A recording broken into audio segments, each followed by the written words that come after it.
Thanks for coming, Ido. Thank you.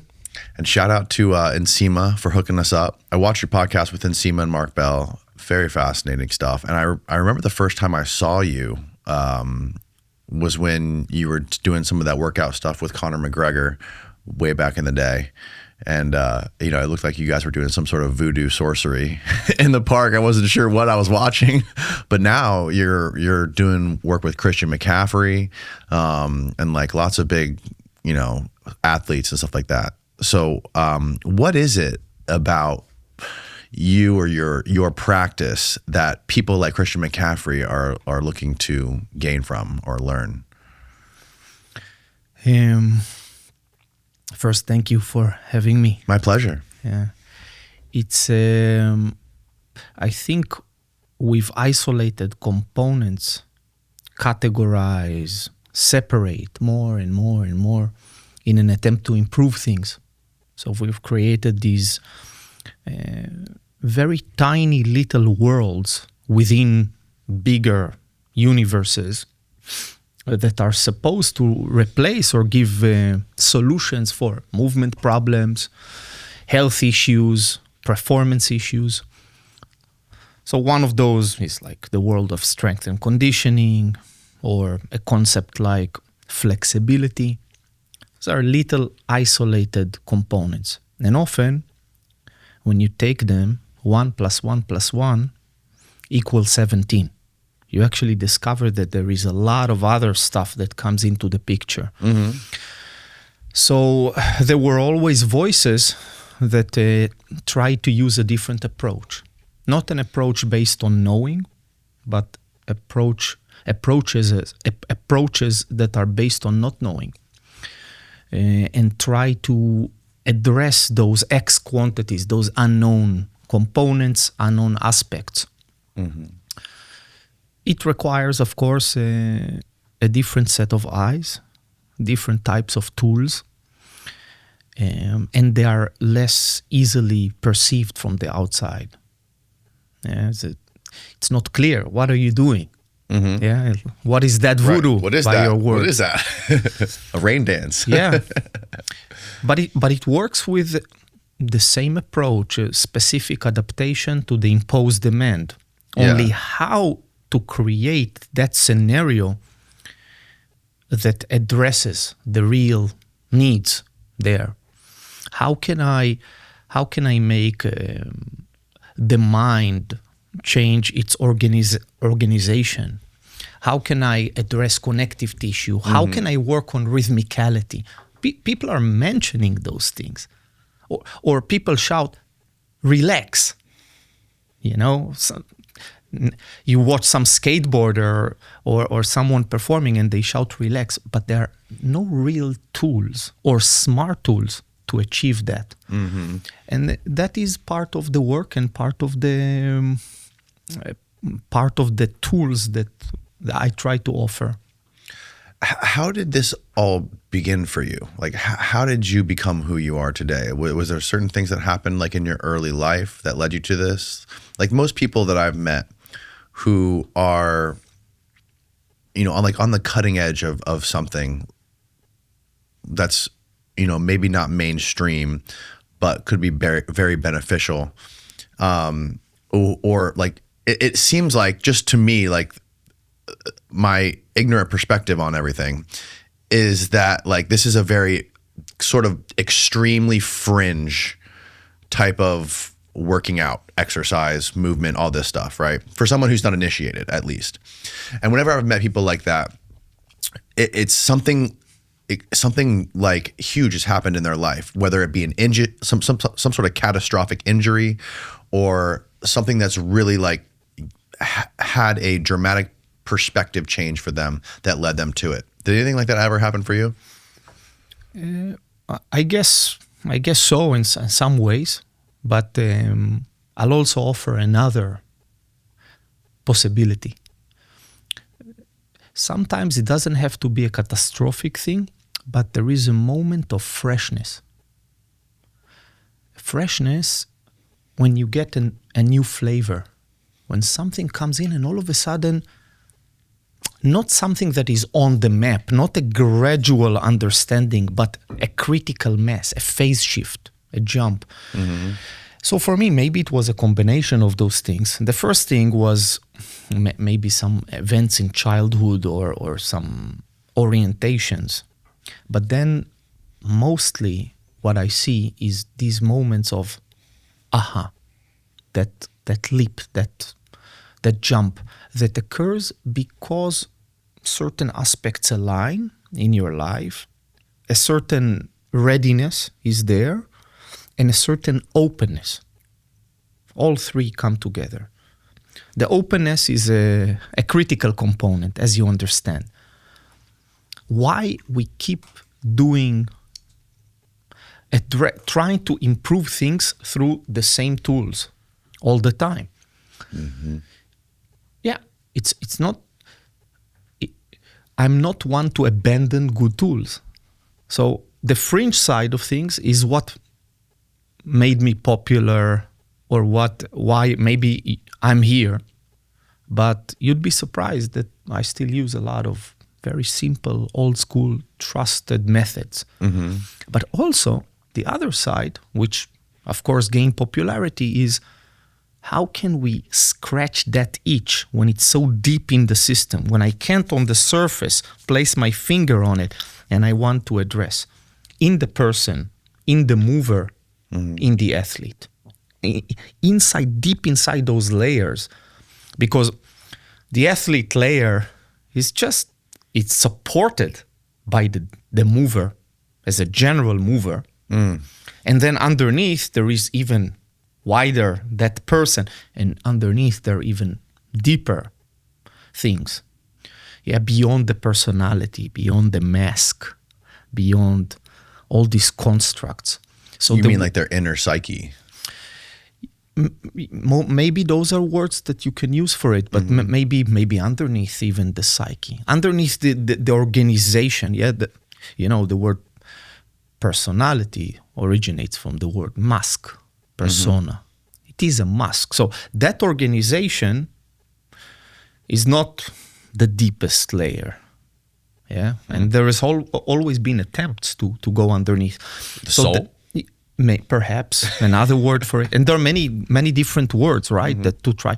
Or maybe a word that I really like is essence, because it doesn't try to hit something and to pin it down. A soul, a spirit. In Hebrew, we use the word wind, which is also used in Tibet by the Tibetans. So an inner wind, right? The soul and is one thing, but then we have this inner wind thing. So in order to reach deep into those places, which are sometimes the limiting factors, you need scenarios, you need different set of tools, you need aha moments, you need clicking things. Yeah. Those aha moments, those are what you get in flow states, right? Would you consider that what you experience when you're in a flow state, kind of when you have that aha moment, when sort of like training and preparation and discipline meets up with like proper execution and everything just seems to click? Like that's what people feel like when there's no effort. It's just like you're in the zone. I'm not a big fan of the flow state. I know it's a popular thing. Mentioned. Too commercialized? No. Sometimes, good things are commercialized for a good reason, and I don't want to push back against it from the wrong reasons. But I think it is a part of something, a part of a deeper and even more powerful state, because the flow state oftentimes become immersive, which sounds like a good thing. Right. But actually it has also some serious downside. How so? This immersive thing automizes something. It makes things automatic, mechanicalized. And that's why they work. They're instinctive. They're reactionary. I train the body until the body cannot go wrong. Not until the body goes right, until the body cannot go wrong. I've used this in the past. I want the body to be able to go wrong. I want to maintain the choice. I don't want to automize it completely. I don't want to remove myself from the equation. I don't want to become immersed in the movie until I forget that I am here watching the movie. So I want to maintain a double arrow. One is that immersive arrow of flow, but another one on me, in the watchful tower. And that goes deeper into the effects and kind of fuses effects in deeper layers in me, not only in my body, not only on the performance side of things. Interesting. Well, when I think about athletes, if I think about, a football player or a basketball player, they want to be optimized for completing one very simple task, right? Like for a basketball player, it's getting the ball in the hoop. And, you hear stories about Michael Jordan going out and shooting 1,000 different baskets from one spot on the court, trying to figure that out. And then doing it again from another spot on the court, right? And they want to make that like an automatic flow type thing where there's no thought that's put into it. It's just something that's baked into their mind and their body. So here they threw a bunch of stuff inside. Yes. But as the more time passes, the more we can improve and watch and see, wait, this doesn't belong here. Wait, for example, everybody throws 1,000 hoops on that level. But Steph is Steph. Right. It's not anymore about hard work. Hard work is the entry point. Come on. Everybody works hard. Or you're not there. Yes, from time to time you have someone so gifted that they even don't work hard and they somehow reach up there. But hard work is not enough. And that takes us back to that thing. You're not going to just automize it. You're not just going to stand there and practice until the body cannot go wrong. You got to change your presence, who you are.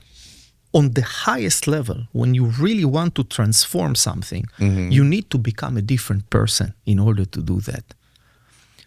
And that is a very interesting moment for me, especially when working with people, because I am kind of in the business of assassination. I am not there to support something. I am there first to kill something, that something else can be born. Right. Which is also the process that I try to apply with myself. And I think it is the most beautiful process. Because this current construct is also a glass ceiling.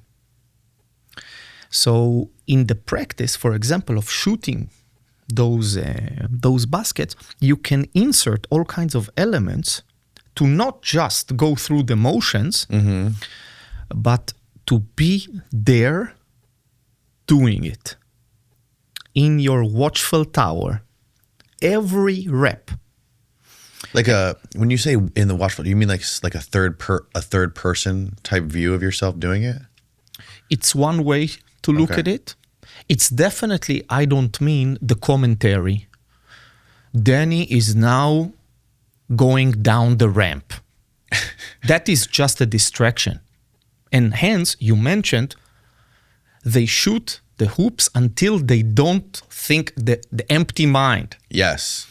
But that empty mind is now a little bit more tricky, more complex, because sometimes the empty mind takes you off from that watchful tower, that listening mode. So even now, when we're sitting together, you're fluctuating in and out of that watchful tower. It's not a continuous thing.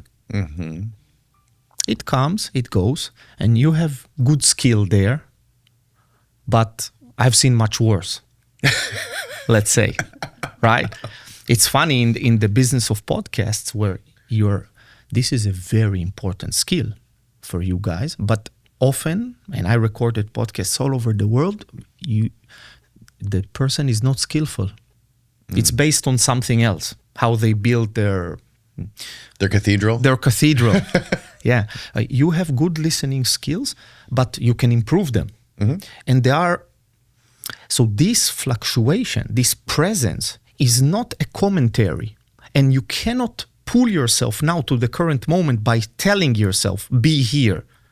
Or the shooting of the hoops will not be done in that way better.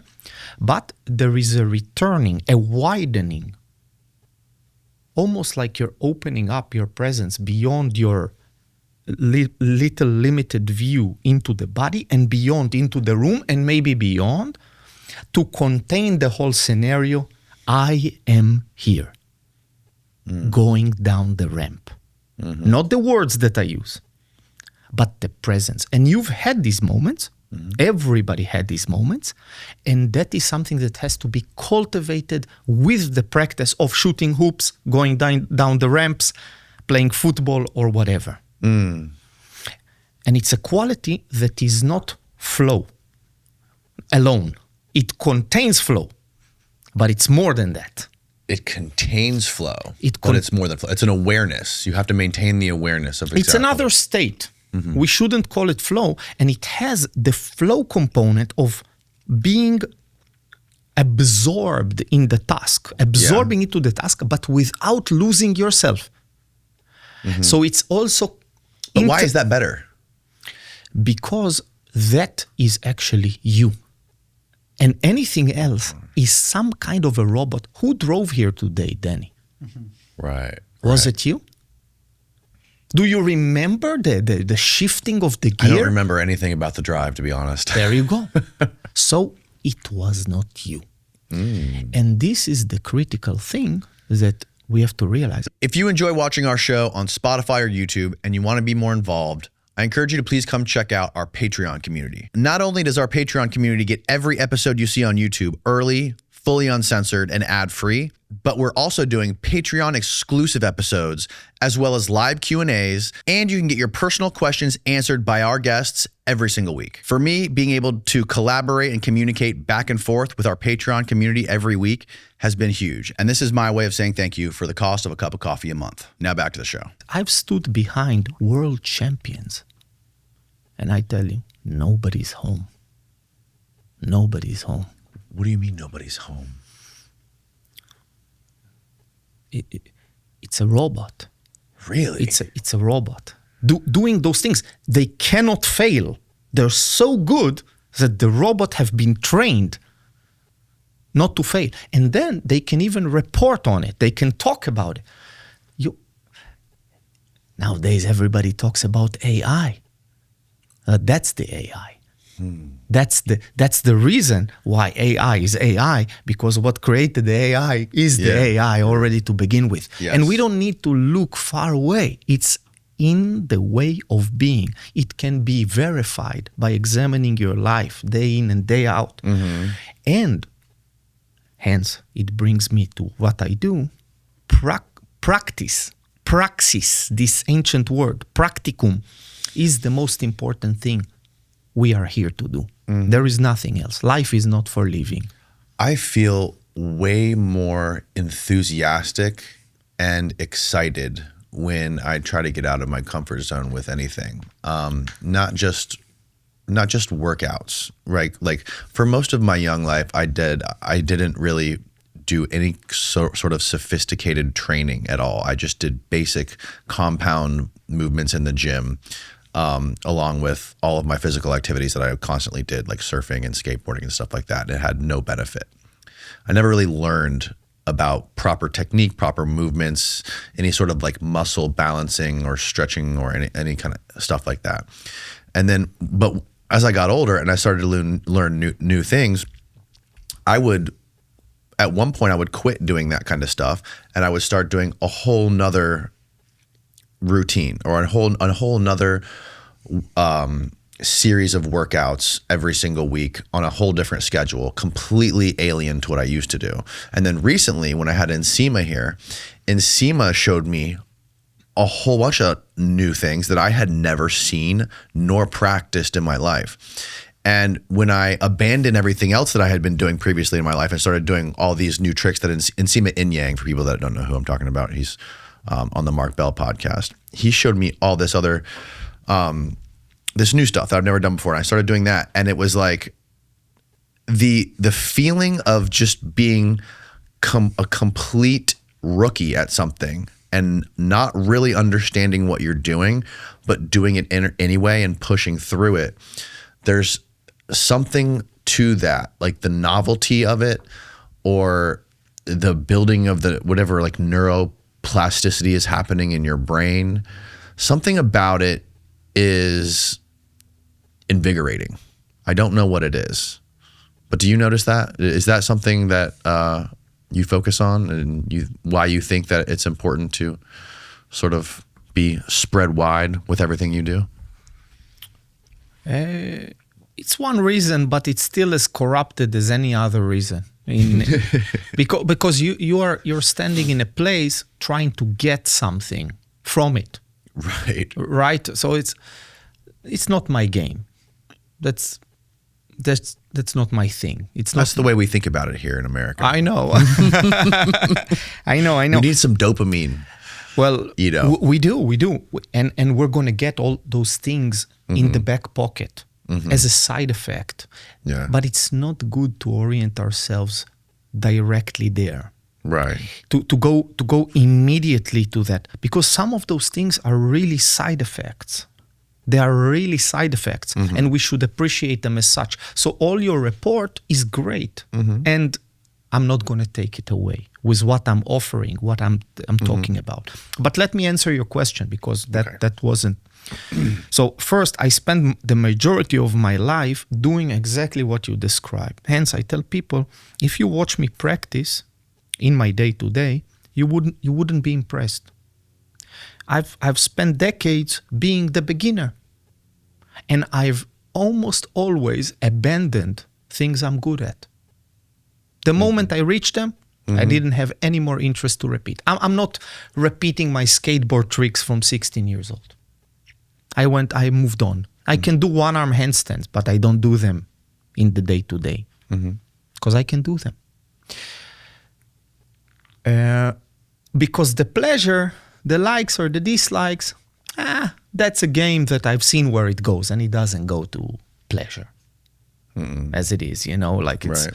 So here's the dopamine game, right? Like you want dopamine. So the worst thing is to get an easy dopamine. Yes. Right? Like you don't want that. So it's the same, but it goes deeper. Then the other thing is specialists, this narrow scope that society is pushing towards, if you can really become good at something, you'll be rewarded. Whether it's a successful podcast or a business or an athlete. But then as a person, you lose more and more the more you go into that place. So that is the other reason. It's a deeper reason to do what you offered, to engage in new ways of examining things and go out of your comfort zone, etc. And that is not coming from the corrupted place of receiving these rewards for it. If I become more wide, then I shall receive these rewards. Practice should not have a reason behind it. No reason. No. It is the default. Everything practices. It's also known by many other words, like the word evolution, by natural selection. The word evolution is practice. It is a way of becoming. It is everything. The planets become planets through practice. Everything practices. It's a concept much deeper. Maybe you brought the well for no end goal. Correct. Just, it's part of it is something to recognize that is happening through us as well. Our cells are practicing right now. We are at practice. You talk about neuroplasticity. What do you think is going on right now? Right. Neuroplasticity. We kind of mention it as if it's a unique phenomenon. Now it starts, now it ends. Right. No, it's all the time there. What about muscle fibers, connective tissue right now? You're adapting to sitting in that chair. I know, it's painful. Right? Like trying to undo it all the time. Yeah, we all do. That's why Mark and Seema, they stand and they put like all kinds of different like balls and stuff under their feet while they're doing their podcast, and they're constantly stretching, and yeah, that's ideal. So in essence, it's more something to recognize and then to align with in your life to what we call to become a practitioner. To become a practitioner, to view yourself not as a finished product, as something in constant transformation and evolution, in certain growth, not to corrupt it by pushing it in this direction, pushing it in that direction, and apply the needed pressures and stress so you can grow. And you've pointed that in your question, saying, when I apply these pressures to myself, like novelty, unknown, difficulty, then I get all these good effects. And I said, you're right. But the idea is not to get just these good effects. You will continue to get them and more. But there is something even more important than that. This is the only way. My way or the highway. It's not my way. It's someone else that says, the absolute that says, my way. Right.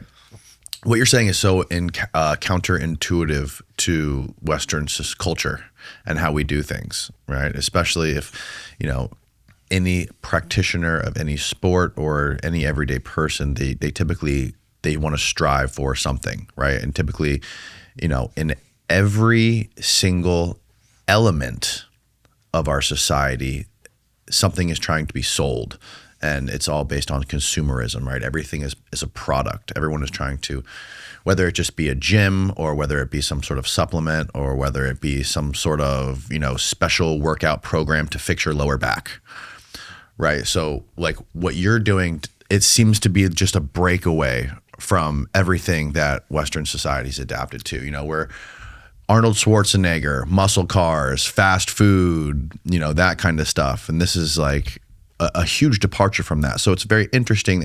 I mean, also to throw in to that list, American football. And it's just very fascinating how, some of these guys like Christian McCaffrey are, trying to learn from you and learn from what you do. I want to be positive and to give you something very positive, to give a little space for this quality that is already present in our lives.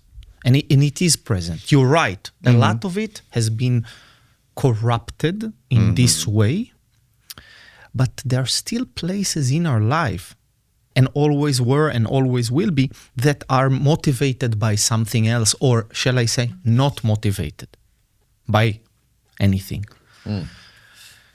Whether it's an expression, whether it's a certain kindness that is there, whether it is a remorse, even if there is no kindness at all, a sense of remorse, whether it is something like this or that. So even with NFL and with the demands, the highest of the highest level, when you climb up there, you realize you need to de-ambition yourself in some de-ambition yourself in some ways to prevent this issue. And that has been my experience. The best of the best, the ones who are really free, they are above the game. They made the game. They grew up in the game, but now they're swallowed the game. Right? Like, and there is such examples. Then they find a different quality. Not always. Sometimes the greats are, distorted and just play the game better than everyone else. But sometimes you got a Messi, a Leo Messi. So it's different character, huh? doesn't look like that winner that we know. Right. But he's such a winner that he eats all the winners. That even my biggest idol growing up in football, in soccer, was Diego Armando Maradona, the greatest. But one cannot argue with the greatness of Messi. Right. Because there is something else, a different component. And there's always been such figures, and that comes from a place beyond. Because really, when you're really strong, in the deep essence of the word, do you need to ambition yourself? Do you need to push? No. It's easy. You open the window, the air comes in. You don't pump the air in.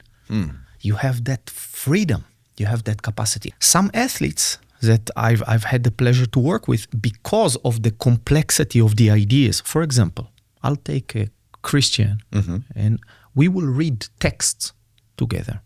What kind of texts? Difficult texts. Ancient texts? Sometimes.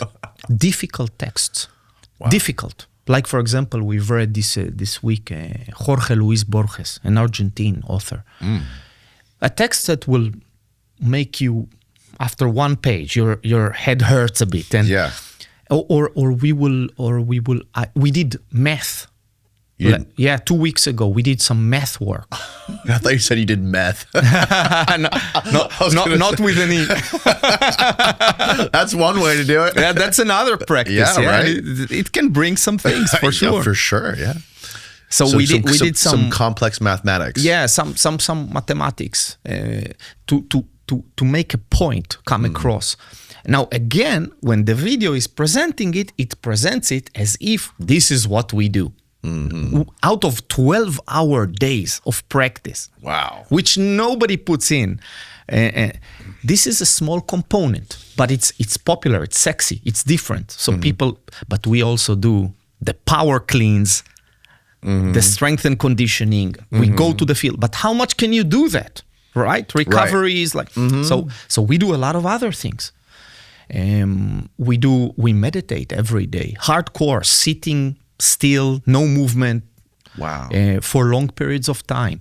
And all of these things are coming together to transform something in a person who is already at the top, at entering the 10th season, come from a family of legends. Yeah. And he's, perhaps, one of the best, if not the best, to have done it. And and that's the place where he's at, and he's searching. So it's a very interesting work. I wish you would have come to visit and to drop by and to see a little bit of the work. Then you would have a better idea. But people maybe have now some kind of a idea. Well, I can't imagine what the first conversation with you guys must have been like. I had to imagine it must have been similar to this conversation, because I feel like, bingo. Football players, they want to gain an edge, right? Like what can I gain from consulting with you or working with you every day for months during the off season, right? Bingo, you got it exactly right. It's very similar to this conversation. I've had this conversation once or twice before. But what is unique is some people, there is a push away. There is almost like a sense of like, stay away from this guy. It's dangerous.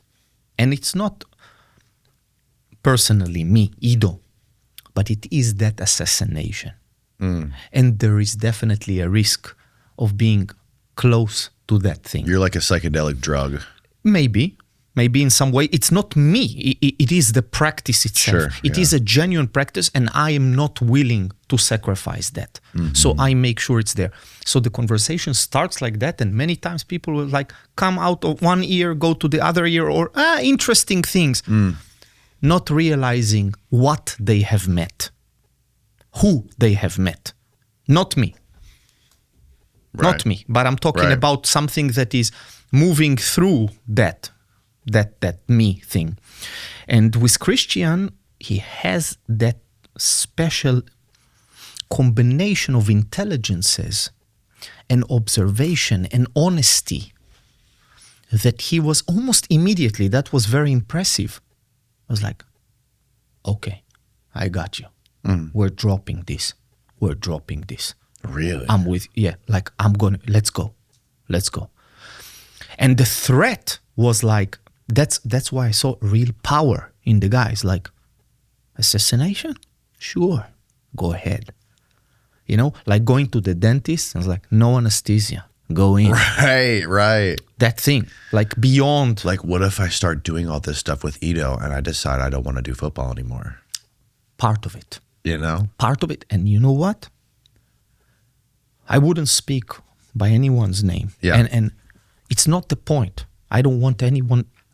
You have kids, you don't need to get rid of your kids. You don't have kids, you don't need to make kids. I tell people, it's not, you don't need to live. It's an excellent platform to work on yourself. But definitely, there were days we were having so much discovery and fun that football took a distance. Right. And then I made sure to bring it back, to not get too much distance from my side as well, not only from his side. And both of us cared about it because there is nothing wrong with it. Of course, there is freshness, there is something new. I'll take the skateboarder, I'll make them play football. I'll take the footballer, I'll put him on a skateboard. Right. And that would be misunderstood. It's like, what will that help him? You don't get it. You still don't get it. Right. You're looking at it from the wrong perspective. Yeah. You need to reopen the system. You need to reinvigorate it. You're not going to lose an edge, a special edge. It's easy to maintain after so much time. So that is not at risk. What do you think in the 10th season in the NFL, you're going to improve your speed? It's possible to do something, but even if you do, what's that going to give you when there is so much more that you can get in other ways? So sometimes the best thing to do is what you offered, what you've reported from your own experience, to go to the Shoshin, the beginner mindset, that Japanese perspective, and to observe there's something. But it's not the only thing that we will do. And we're not going to abandon good old tried methods, maintaining and boosting things, protecting the skeleton, bulletproofing it, working. We've done a lot of work on pressurization, pressure in the body, which is something that nobody practices in the NFL. Or I don't, at least I don't know anyone. We've worked on rhythmicality, which is a huge thing on the playing field. Christian is also like plays the piano and he has some background in music, so he was very quickly able to understand how important it is. Skateboarding, it is important even there, Right. This feeling of where you are on. Sounds are very important. Sounds are extremely important. My boxing coach used to turn his head around while we're working on the heavy bags and shout, "I can't hear the music." Yes, right. You have the same with skateboarding. You can sit with your eyes closed and you will recognize when someone of a high level is there by the sounds. 100%. So these things can be trained and can be worked at. And sometimes people are kind of deaf. They're missing that skill, and you can enhance it. Because we know that guy is talented in it. But what about developing it when it's not there? Right. Yeah, 100%. And, I would imagine that this stuff would be not only like incredible for his performance and his movement and his athletics, like on the football field during his career, but also broadening his horizons for when he does retire football. Because most people, the tragic thing about the NFL is that a lot of these guys, they're in there for so long, they get incredible damage to their body and to their brain, and then they leave football and they've kind of lost their meaning. They kind of like lose their way. You know what I mean? Beautiful. You bring an insight from your place, which is beautiful, and you're hitting it. Bingo, bingo, bingo. There were 2 occasions over the years that I remember that were special working with athletes specifically. It's not the only thing that I do. I don't just work with athletes. One was when I came to work with a very known European football player, the top of the game. I played in Barcelona, and I asked him, "What do you want to do?" First question when we met. And he said, "I want to enjoy the game again." That was one occasion I remember, and I shook his hand and said, "Let's go." Second is with Christian, where he told me before hiring me,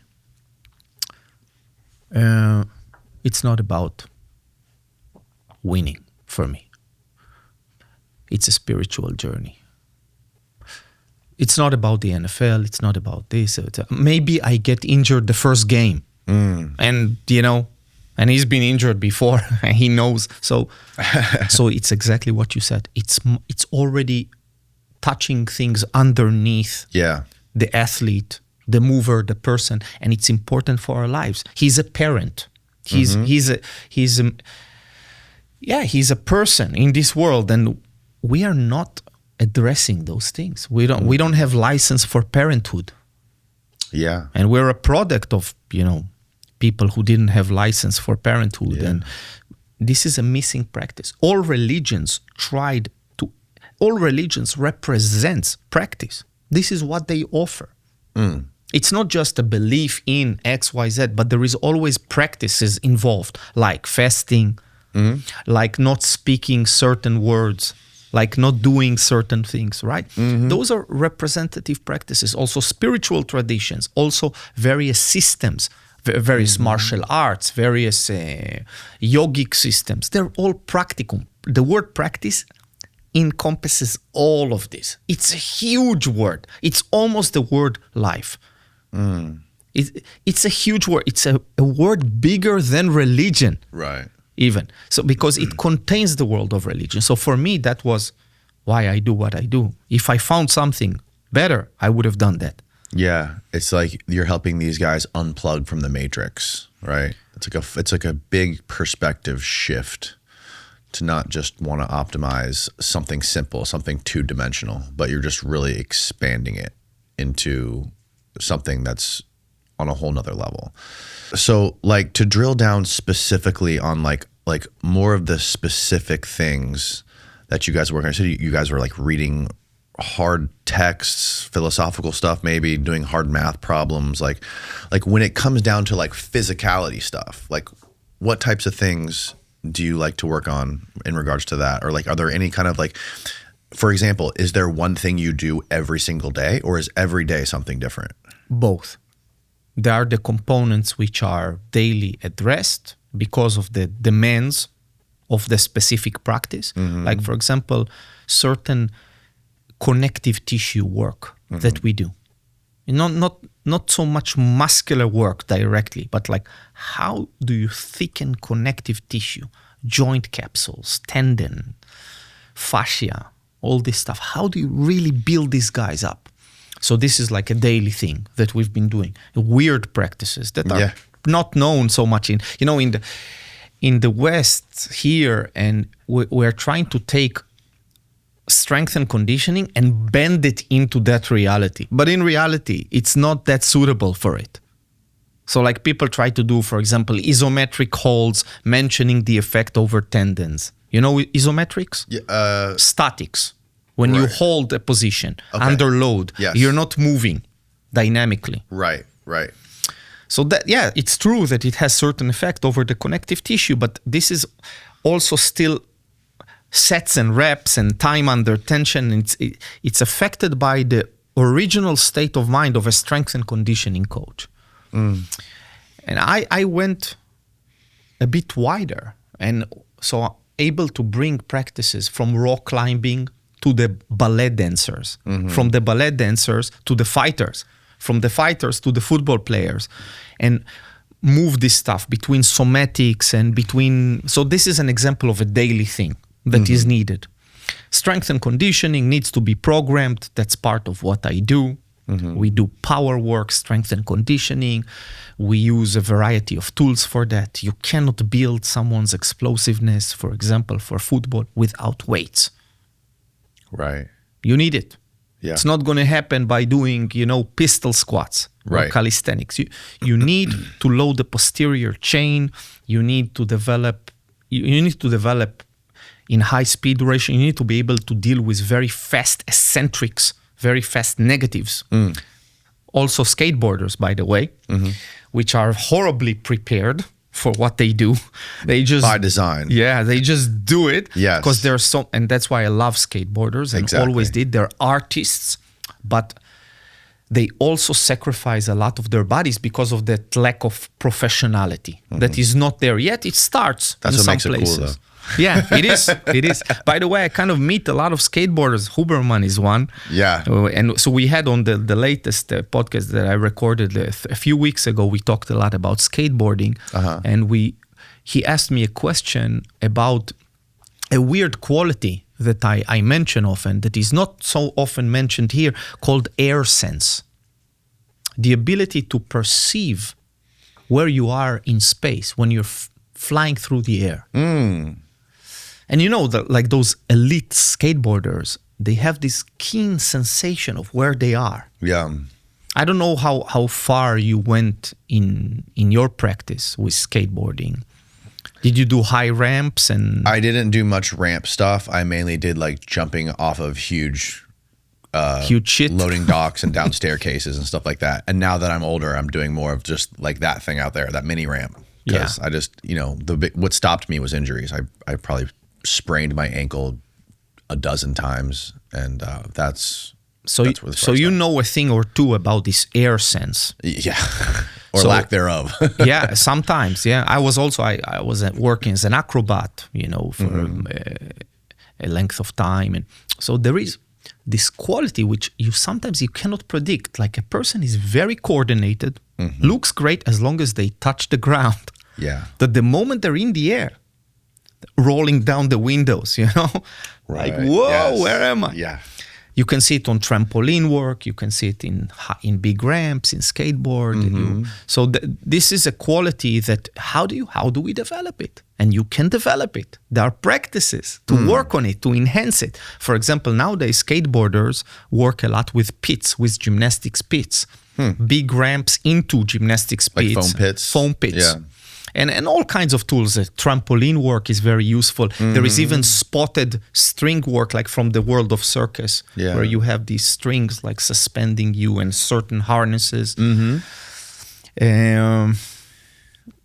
So there is a way in. There is always a way to develop, and not just kind of saying, I don't have that. So I gravitated towards, you know, a different part of the practice because I couldn't do it. Yeah. There is a way to do it.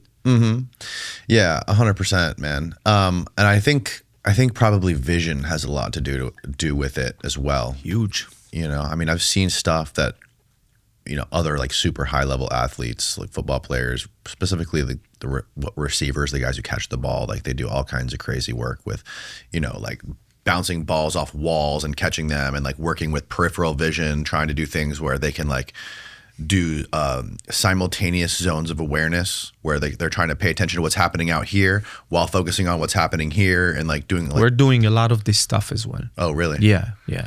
Also this last weeks we've had also a Christian brother, Luke, who is a wide receiver for Washington, and so we did a lot of this stuff. And this is very important, huge part of it. The use of the eyes, the use of peripheral vision, dominant eye, and also working on the non-dominant side. Closing an eye and trying to do something.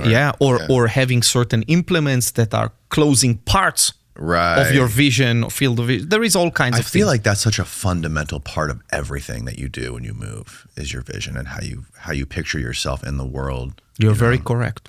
Even when I'm moving my neck right and left, and my eyes are saccading, moving on the horizon, the quality of the smoothness of the eye movement will dictate the smoothness of my neck movement. Really? So essentially, you can't be smooth if your eyes are not smooth.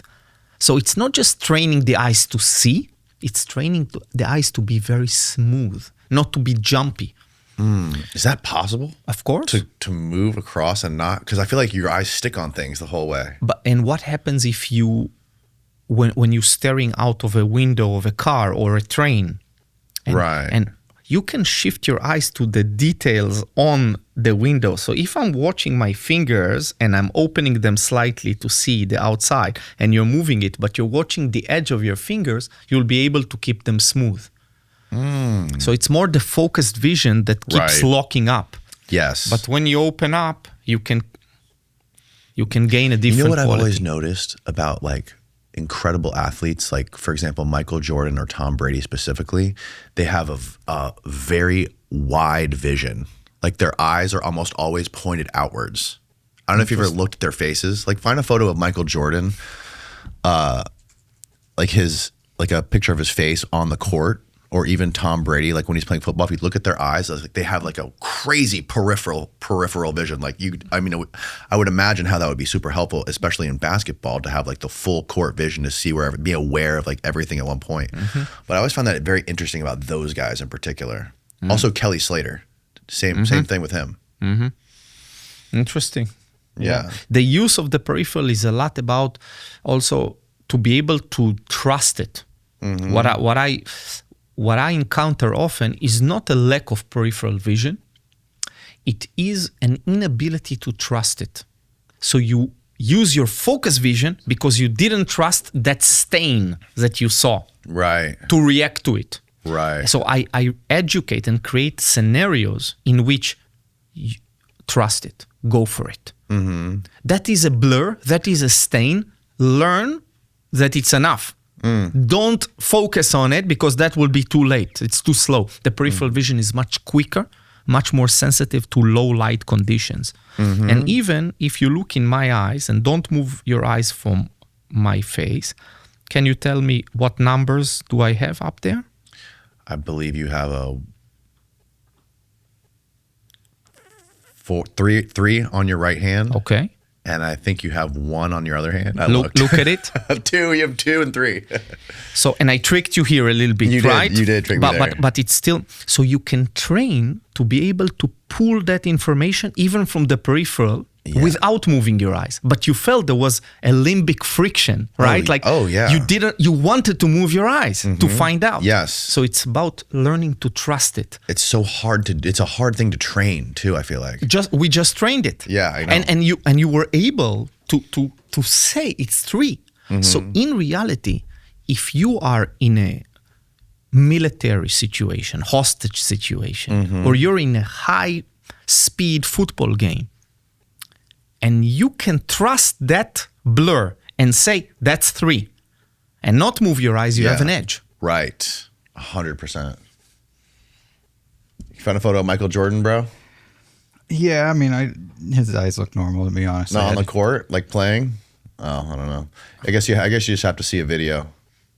The way his eyes react. I don't necessarily think that you will see it from outside. Yes, there is. His eyes are not straight on. You can't. It's certain photos you really notice it. Yeah, but I don't think that it's necessarily connected to the peripheral vision. But it's interesting that you've look noticed. at Tom Brady. Look at a close up of Tom Brady. Just type in Tom Brady eyes. Tom Brady eyes. Try that. Yeah. Okay, eyes.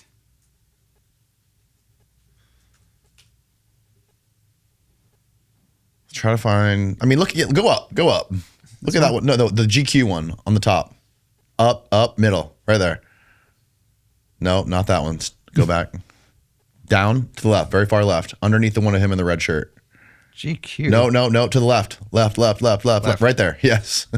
Okay. Punch it on that. Yeah, I mean, you can't. There is. Yeah, you can kind of see like he's got a wide. You see it more when he's playing football, when he's like when he has his helmet on and he's like on the field, but like. You know, if you have a guy running that way, moving at different angles, and they all have defenders on them, you kind of like have to be trained to be able to do what I just tried to do. See the 3 and the 1 and the 2. Yeah. Or catching balls from, or sticks, or we do it with a variety of things. Or sometimes I do something else. I ask the person to map with a glimpse.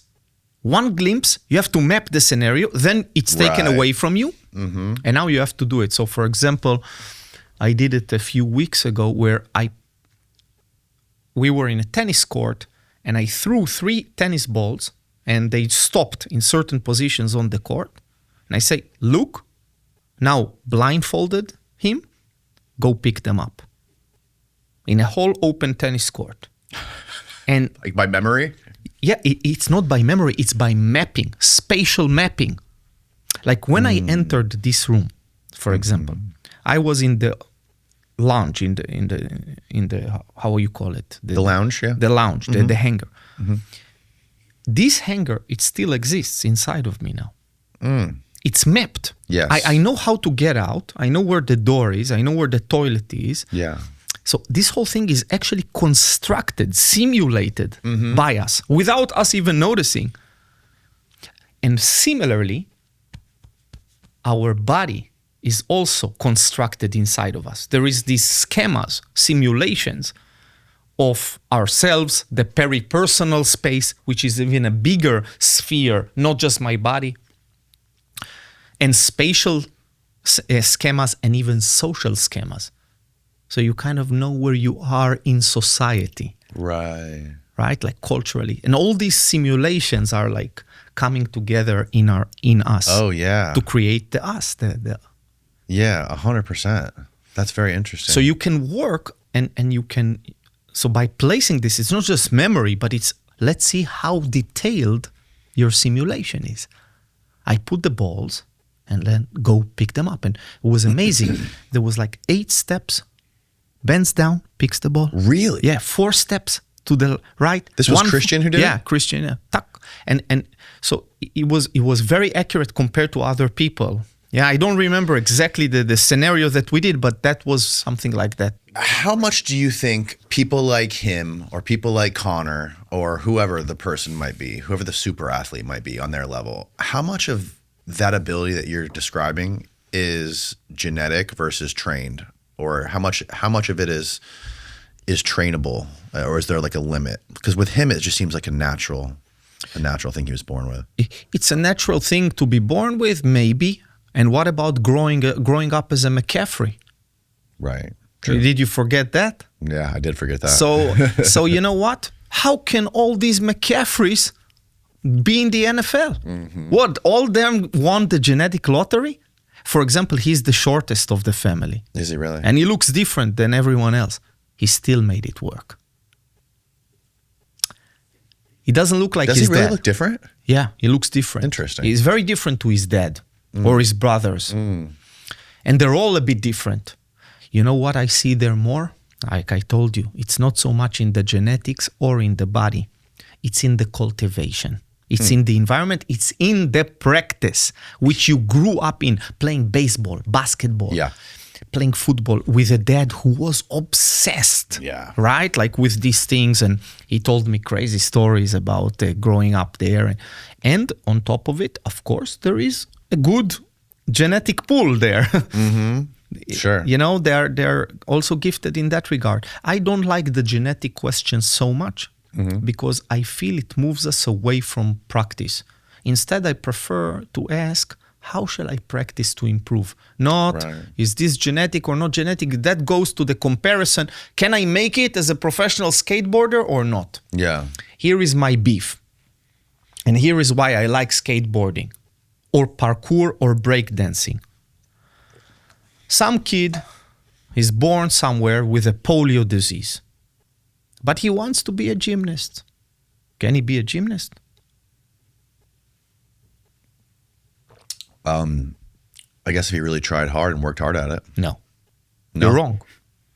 It's impossible. Gymnastics he cannot do. Why is that? Because he has polio disease. Yeah, His legs you can are, cure polio, right?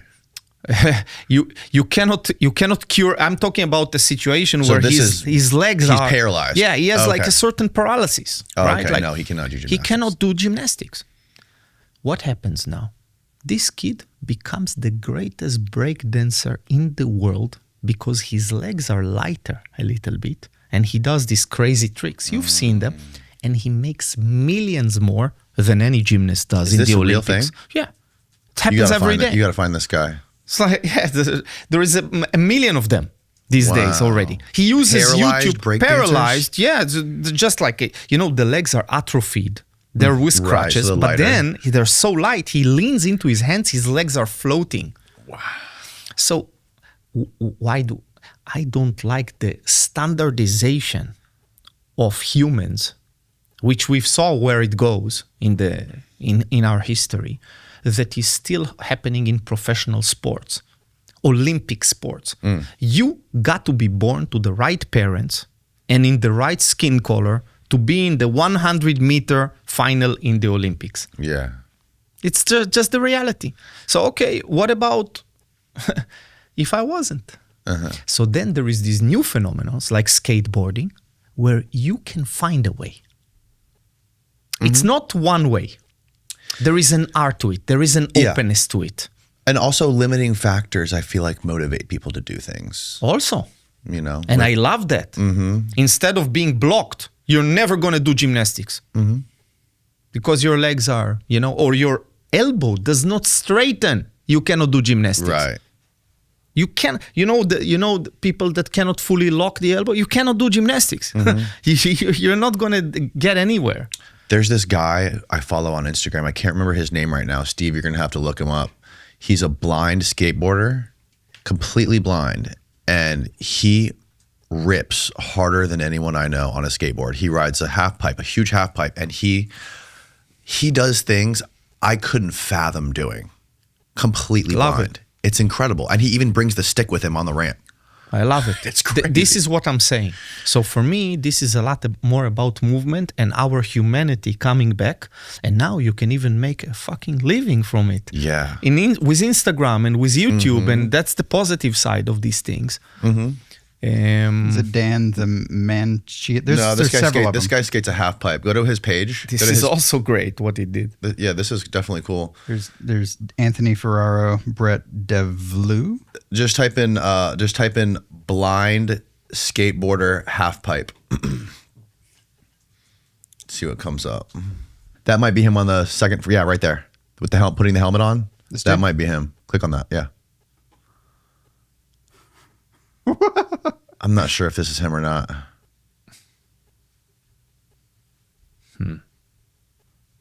You saw how he felt that edge there? Yeah. He uses it like a stick, like the blind man's stick. That's a giant vert ramp too. That's like a 12-foot vert ramp he's on. Whoa, man. Look at the confidence, the speed he moves to the edge. Incredible.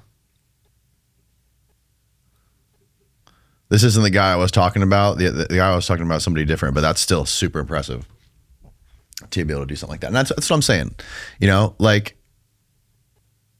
maybe if this guy wasn't blind, he wouldn't be so motivated. He probably would, but there's a good chance if he wasn't blind, he wouldn't be making videos of himself skating a vert ramp. If he was naturally given, if he was born with this ability just to be good at doing this, he might not take it so seriously, or he might not be that interested in it. Right. Which is something else to examine. Do we need that? Or can we do our best without that? Yeah, totally. Before I started this podcast, I had never talked in front of a camera or never done anything like this at all. Like I was just a cinematographer shooting videos and documentaries and trying to make things look cool visually, editing stuff and shooting stuff. Never once thought about completing a sentence on my own, and having people like listen to me and like judge me for how smart or dumb I sound. And then like when we started doing this in 2016, 2017, I could barely form a sentence. I hadn't done much reading. I was ignorant to so much about history, to so many different subjects. And then like starting to learn stuff and starting to have more conversations with people and trying to actually connect with people and have a flowing conversation. It's been like a crazy learning experience. And I'm still terrible at it, but it's it's a lot like the whole nature of this conversation, like starting things that you have never tried and that you're awful at and trying to develop that stuff. And it's also things that you're naturally not good at. I love it. I think in essence, you're using the situation. You're using the podcast instead of being used by it, which I often is what I see. Yeah. And it's not just about the success of the podcast. This is the core thing. What are you going to take on with you from here? You're not going to do this forever. So what are you going to take from this? And even if you do this forever, what do you take from here, from that doing? That should be a practice. It is a practice already. It's just about recognizing it. And the second thing is there is a lot more. Don't find what you're good at and do that. That's cool. Everybody knows that. But my offering is find what you suck at, because there you have a lot more for you. Not for what society put you in under that thing. It's like, oh, he's great. But what does he care? People come and tell me like, oh, you're great. Oh, you did this. You affected me in this way. I feel nothing. This doesn't touch me. Really? Of course. Well, where am I in this? Where am I? You're great. You can do this, you can do that. You have no idea. Sometimes people, present me in a podcast. The greatest experts about the greatest expert in human movement or whatever. And if I am, what do you know about it? You need to be an expert yourself to know if I'm an expert or not. Right. So it's this lie that we keep joining in.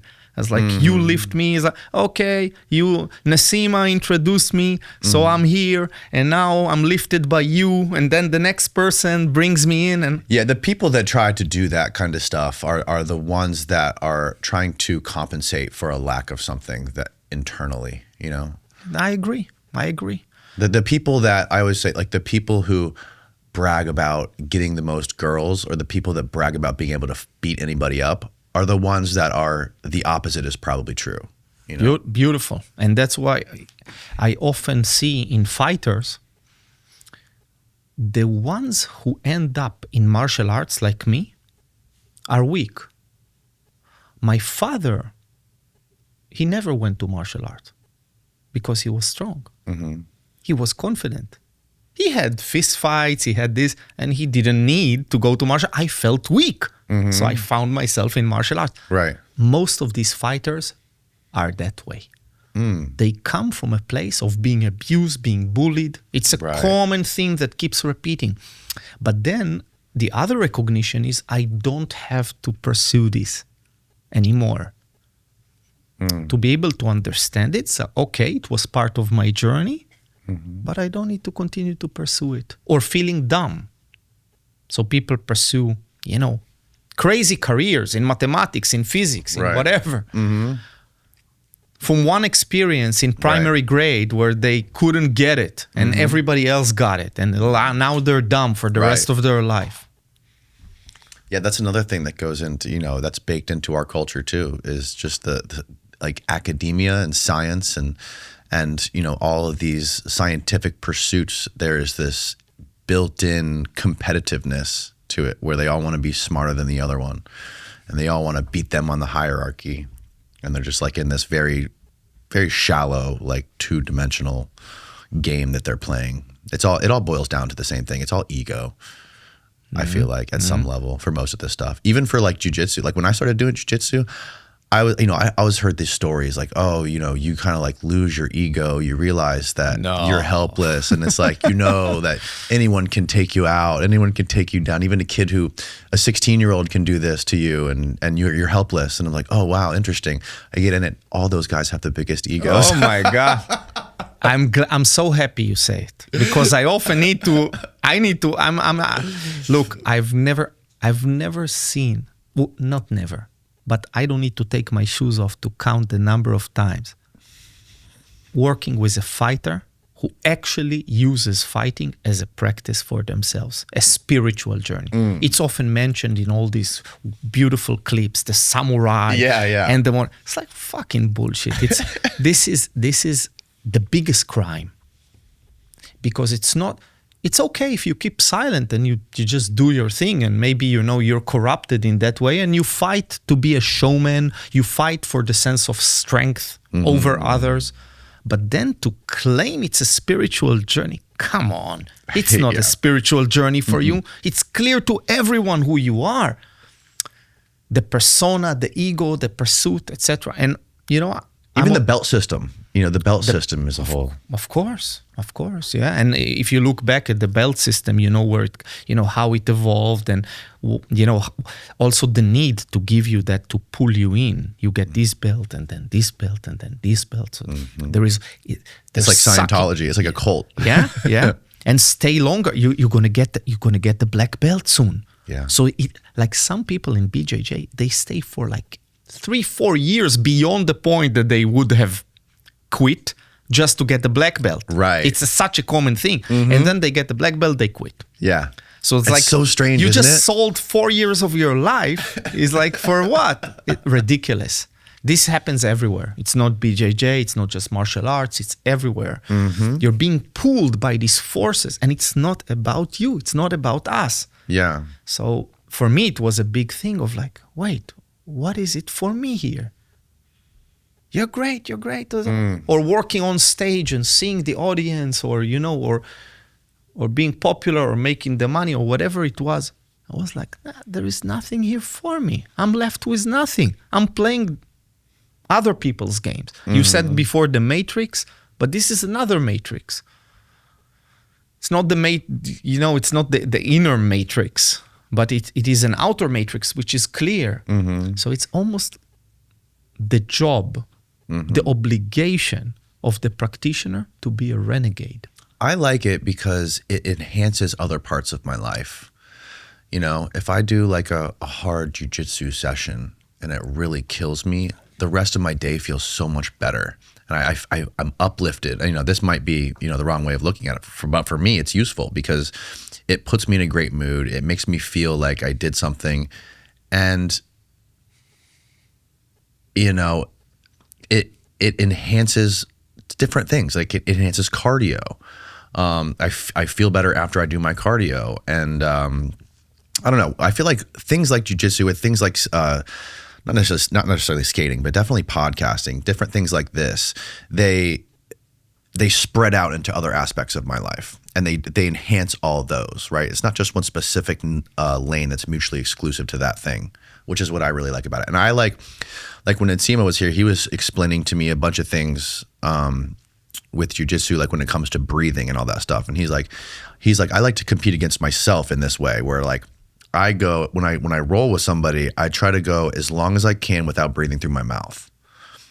And just like see how long I can go. Don't worry about anything else. Like do whatever you can do, and then just focus on not breathing through your mouth and see if you can last longer than that guy. And it's like a competition against yourself, not necessarily like this, you know, strength or technique thing. Beautiful, very much in line with how I do things. When I was rolling, and we're using a lot of counts, for example. So instead of doing that with the mouth, you can maintain a certain breath count that you cannot break. Like 4 seconds inhale, 4 seconds exhale. Oh wow! And you, oh my god! Yeah, but you'll be able to do it with someone who is maybe lighter, or maybe, you know, and that's a great practice. It's a great practice, and you get something for you. Yeah. You know what? I'll tell you something else. Don't tell the other person. Right. Don't tell anyone. Don't do charity and then tell anyone. Right. Even more for yourself. Keep some things just for yourself. Yeah, and that's a cool way too to get your mind off like that vibration, that like normal like this could be true for football or martial arts or whatever. Like if you're doing what you're doing, let's say football, like my goal is to run the ball across that line and get 7 points or 6 points, whatever it is. Instead, if you can think about it, like my goal is to do this many breaths between the 50-yard line and the 1-yard line or something like that. And you're now kind of measuring your success based on something completely different. I wonder what kind of effect that would have, you know, for the overall picture. I love it. Great, great ideas. And this is exactly the state of mind of a practitioner. Or even within this conversation right now, I'm already using a similar thing. For example, there are certain expressions that I don't wish to come about. Or, for example, a certain expression of negativity that I don't wish it to be present, but I don't want it to control me. Maybe I'm tired, or my stomach is a bit queasy or something. I want to be in charge here. So in this sense, you can practice it. For example, don't frown. You do this a lot, but not in a frowning way. In an expression of wanting to understand, right? That you can play with it. Okay. Yeah, you can try all kinds of things, and these are practices. These are things. When I work with athletes here in the U.S., they have this thing, fucking dumbass, to themselves. Oh, really? You know that thing? Oh, yeah. When they fail, and I'm like, one of the first things that I do here when I start to work with someone, I don't want to see an expression of frustration. My job is to make you frustrated. Your job, don't show me any expression of frustration. Yeah, that's a task in itself. That's a task. And doing that, it's exactly what you offered. This amount of breath until that line. And it's like you play a double game. And what happens? Growth inside, release, development, all kinds of things. Not just directly in the corrupted way, I become a better athlete, but much deeper than that. That's very interesting. And associating, it's interesting what you said about like frowning or anything like that. It's very interesting how different physiological things you can do with your face or with your body or with your posture can affect your mind and your mood. They are glued together. Yeah. Try to inflate your chest. Try. Inflate? Yeah, like me, like that position. No. Keep breathing, but just hold this position. Try to locate humility inside. Right. It's hard. It's not easy. It's not easy to. Or if you're collapsing down the shoulders and you slow down, try to locate confidence. They're attached. Or if you look down. Or if you look down. Yeah. They're fused together. Yeah. Of course, we can separate them again. We can uncouple them. The posture from the emotion, from the state, but it's something that can be used. Like when you get hit in fighting, in boxing, you put on a smile, little smile for yourself, not for him, for yourself, to calm yourself down. Because the moment you soften here and the corners of your eyes and the corners of your mouth stretch towards the ears, even the pre-smile, immediately something changes inside. It's very interesting how that works. So this can be practiced. Those are great observations that you have. And I'm sure that your ability to glimpse those things and to make them intelligible for yourself are a big part of your life and the way that you do things. Because it's not so often that I hear it from people.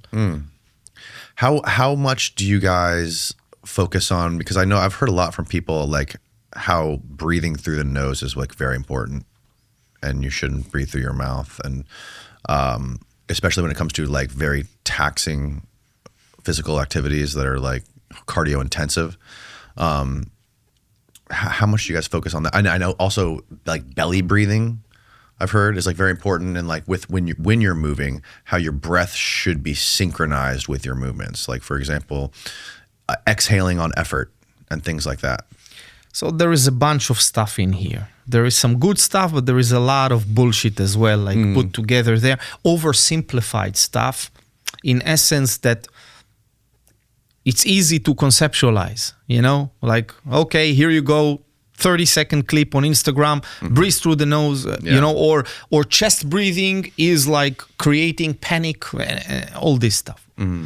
And of course, you're part of the BJJ community, so you've had that effect from Rickson and trickling down and all these mentions. I know where they come from. Yeah. But there is some truth there. There is also, the breath is extremely versatile for a good reason. We should be able to adapt the breathing to whatever situation we do, including this situation right now when I'm talking to you, and my breath is in line with it. So I don't stop to all of a sudden. Or if now we go into a sprint or into a fight or whatever it is. So guess what? If breathing through the mouth was bad, evolution wouldn't have allowed that to be. There's a time for it. There is a time for it, and there is a time for everything. So it's oversimplified things that are, and then we can practice, and you can notice you're breathing through the mouth all the time, and that is where it comes from. And then to breathe through the nose helps, and you know, one of the, of course, in the yogic breathing, there is a lot of practice of that, alternate nostrils, bringing the air from different cavities, from the mouth. And eventually, you know, if you really look deeper, breath is not about the physical breath. Breath is about a different process altogether. The word for breath work The ancient word pranayama does not mention breath, really. It is about prana. You know what prana is, right? What's prana? Chi. What? You know the word chi? Cheat? Chi. Energy. Oh, chi. Chi. Yeah. It's the same word. So there is so much adaptability and depth to breath work. I think it is still in early stages of understanding in the West. I didn't go to the Western sources so much to learn this. I went more to the Eastern sources, where there is a whole world there that opens up. But it's useful for you to pay attention to nose breathing, mouth breathing, to pay attention to how you manage it. Belly breathing created, for example, created more issues than helped.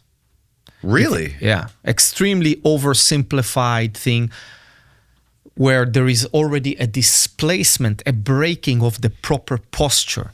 The diaphragm is the primary breath apparatus. You know the diaphragm? Mm-hmm. Yeah, they make things that you can put in your mouth that you can like adjust how hard it is to breathe through your mouth, and you're it's supposed to strengthen your diaphragm, like tools to do that. Yeah.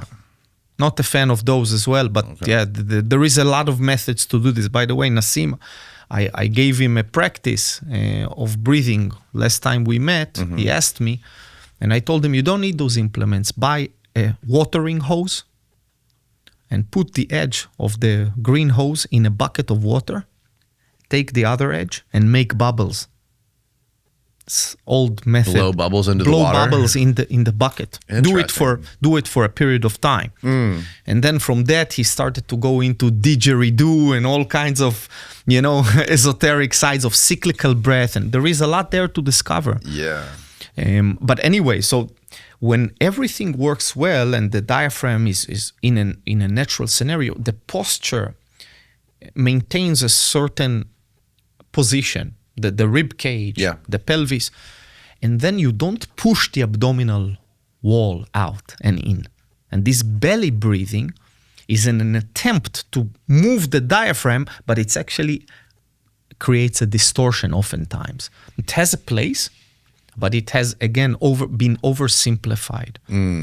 Maybe what I'm saying will not be so quickly and easily understood by people, but maybe it will open a path to investigate further, and I advise. Yeah, well, my general understanding of it was that maybe not so much to do with the diaphragm breathing, but like when you are like moving heavy loads, that when you're to protect your spine, that if you breathe out when you are putting in the effort, it is safer. Or like if you breathe out too much, you will deflate that support. So it's a breathe out to a certain extent and maintaining pressurization. Imagine now you need to lift the fridge. Right. It's not going to work. So to breathe out, again, it's oversimplified. And sometimes it's not so easily understood, and people make until even with elite level athletes, I see that they don't know how to breathe well as per the scenario. When I say breathe well, there is no right way. There is a right way per the scenario. If the scenario is to sit now in stillness and meditate, there is a certain breathing. If I'm here in a podcast talking for 2 hours, there is a different type of breathing. If I'm lifting heavy loads, different type of breathing. If somebody's knee on belly on me, different type of breathing. Yeah, for sure. So you were talking about how you, just a minute ago, how you studied like Eastern sources to learn a lot of this stuff. Where specific? So were you reading like old yogi texts and stuff like this to try to learn and digest some of this stuff originally? Like, did you have any kind of mentors that taught you this? Was it all self-taught? How much of it? All of the above. Yeah. I've been reading a lot from a young age, different sources from the East, from the West, philosophy, and also teachers that I've met along the way. A big influence on me, my teacher, David Malka, who is a yogi. And yeah, he sent me down the path of a lot of this. And I went to China, I went to India, I went in Europe, I was in Russia many times researching and getting little pieces and trying to understand more from a young age. And I've started also to teach very young. I've celebrated this year 30 years of teaching. Wow. So I've started early on, and that was also a big part because I didn't know what I was doing. So I had to bring some stuff, and I devoted a lot of time to study, not just to the practice. Did you study, like, how many different cultures have you looked into that are doing this kind of stuff? Like, is it mainly like the Eastern cultures, or have you looked into like different? Everything that I could, including, I spent many years in Brazil. Oh, really? I did capoeira for many years. 17 years. What is I was capoeira, the Afro-Brazilian martial art. Okay. That is a whole cultural 600-year-old weird phenomenon. So I can speak Portuguese fluently. I spent many years in Brazil studying that. So that was one side, the South America, the shamanism, this whole thing was always there. Candomblé, the religion there, the Afro-Brazilian religion. And then I spent a lot of time also in the East. I work closely, I do also movement design for movies. So I worked with Bollywood, the Bollywood industry. Yeah. So I've had the opportunity to be taken around and to be shown. And Movement design, I've never heard that. Yeah, nowadays, you got a character like, some superhero. So Superman, everybody knows Superman, but how if you got a new character, how does he fly? How does he manipulate? Or for example, the movie I worked with, he is manipulating fire. So who's responsible for how do that character manipulates fire? The actor doesn't know shit about this nowadays. Originally actors came from physical theater. It was first grounded in the physicality, but it became much more about the face and expression and vocalization, and a lot less about the body. So movement design is designing the motion of the... So do you work with the actors of these movies to do this stuff, Closely. to get that ingrained into their brains? Yes. First we design the concept, the movement concepts, and then we train the actors, take care of their bodies, etc. Oh wow! And also this also touches the stunt people. It touches the directors. I worked with some of the greatest names in India that are people who cannot walk on the street, and it was amazing experience. And that gave me also access to various things in the East. Yeah. I went to China. I come from martial arts background, so I research a lot in the martial arts and have a look and have the fortune of having friends in a variety of places. So there is a lot of weird practices there. In China? In China. I was in Russia multiple times studying the Soviet methods, and I spent a lot of time in Germany. In Germany, there is a whole host of things. In Europe, the old methods out of France, Swedish gymnastics, esoteric systems from the West, hermetics, all kinds of things that over the years I'm passionate about this. So I think you as well, so from seeing your little library out there. Yeah. Out of all those cultures that you spent time with, which one was the most interesting to you? Or which one kind of, maybe not the most interesting, maybe that's the wrong word. Which one kind of like shocked you the most, or like changed your perspective the most? Recently, in recent years, I've had the chance to go to Indonesia. And this is right now the most fascinating thing. And I believe it is the most fascinating place on the planet for me right now, which still contains so many unknowns. We did an expedition to these ancient people there and stayed with them. There is a lot of new life forms that are being discovered there still. Weird practices. Even the religion, various religions and various dialects are very interesting, weird combinations. There is a lot of trance states, not a lot of psychedelics. Trance states? Yeah. Working with trance. How does that work? With no drugs. Yeah, it can be facilitated in all kinds of ways, but the weird thing that it happens there very naturally, without much needed. Whoa. Yeah, it just kicks in. That's why there is no drugs, and it's just a powerful place, and powerful people still connected to something. Even the common people, you still feel this flavor underneath the surface. All kinds of things that also came out of these ancient kingdoms that still were together, India, Thailand, and there is a lot of stuff from the Cultural Revolution from China that escaped. Certain practitioners escaped. So that has been the latest thing, and I'm there every year. Do you think there's something different? Like, you've been to the Amazon rainforest? I have. Like, what you just explained with Indonesia and the people there and the type of states they can achieve, and even with people in the Amazon compared to people who live in society over here, like compare that to New York City. Do you think there's something about being in those locations surrounded by nature that maybe like opens up the human possibilities even more, like the senses? Or I feel like I've always felt like there's what happens when you put people in like this electrical grid surrounded by buildings and this, Wi-Fi and Waymos and, screens everywhere. I feel like there's it limits human potential in a way that's kind of hard to articulate exactly how that happens. But I feel like there's something that happens, like maybe it dulls our senses a little bit more, because I've heard stories of people that go to like the way you just described it to me. I've had many people describe to me how when they go to places like this, it kind of like it broadens their senses, where they can pull more out of nature, and they kind of like sense more. There's more of a native intuition that comes out of them. 100%. And it's also very similar. You're right about the Amazon and Indonesia and these ancient cultures. If I'll show you afterwards some pictures, and it looks very similar.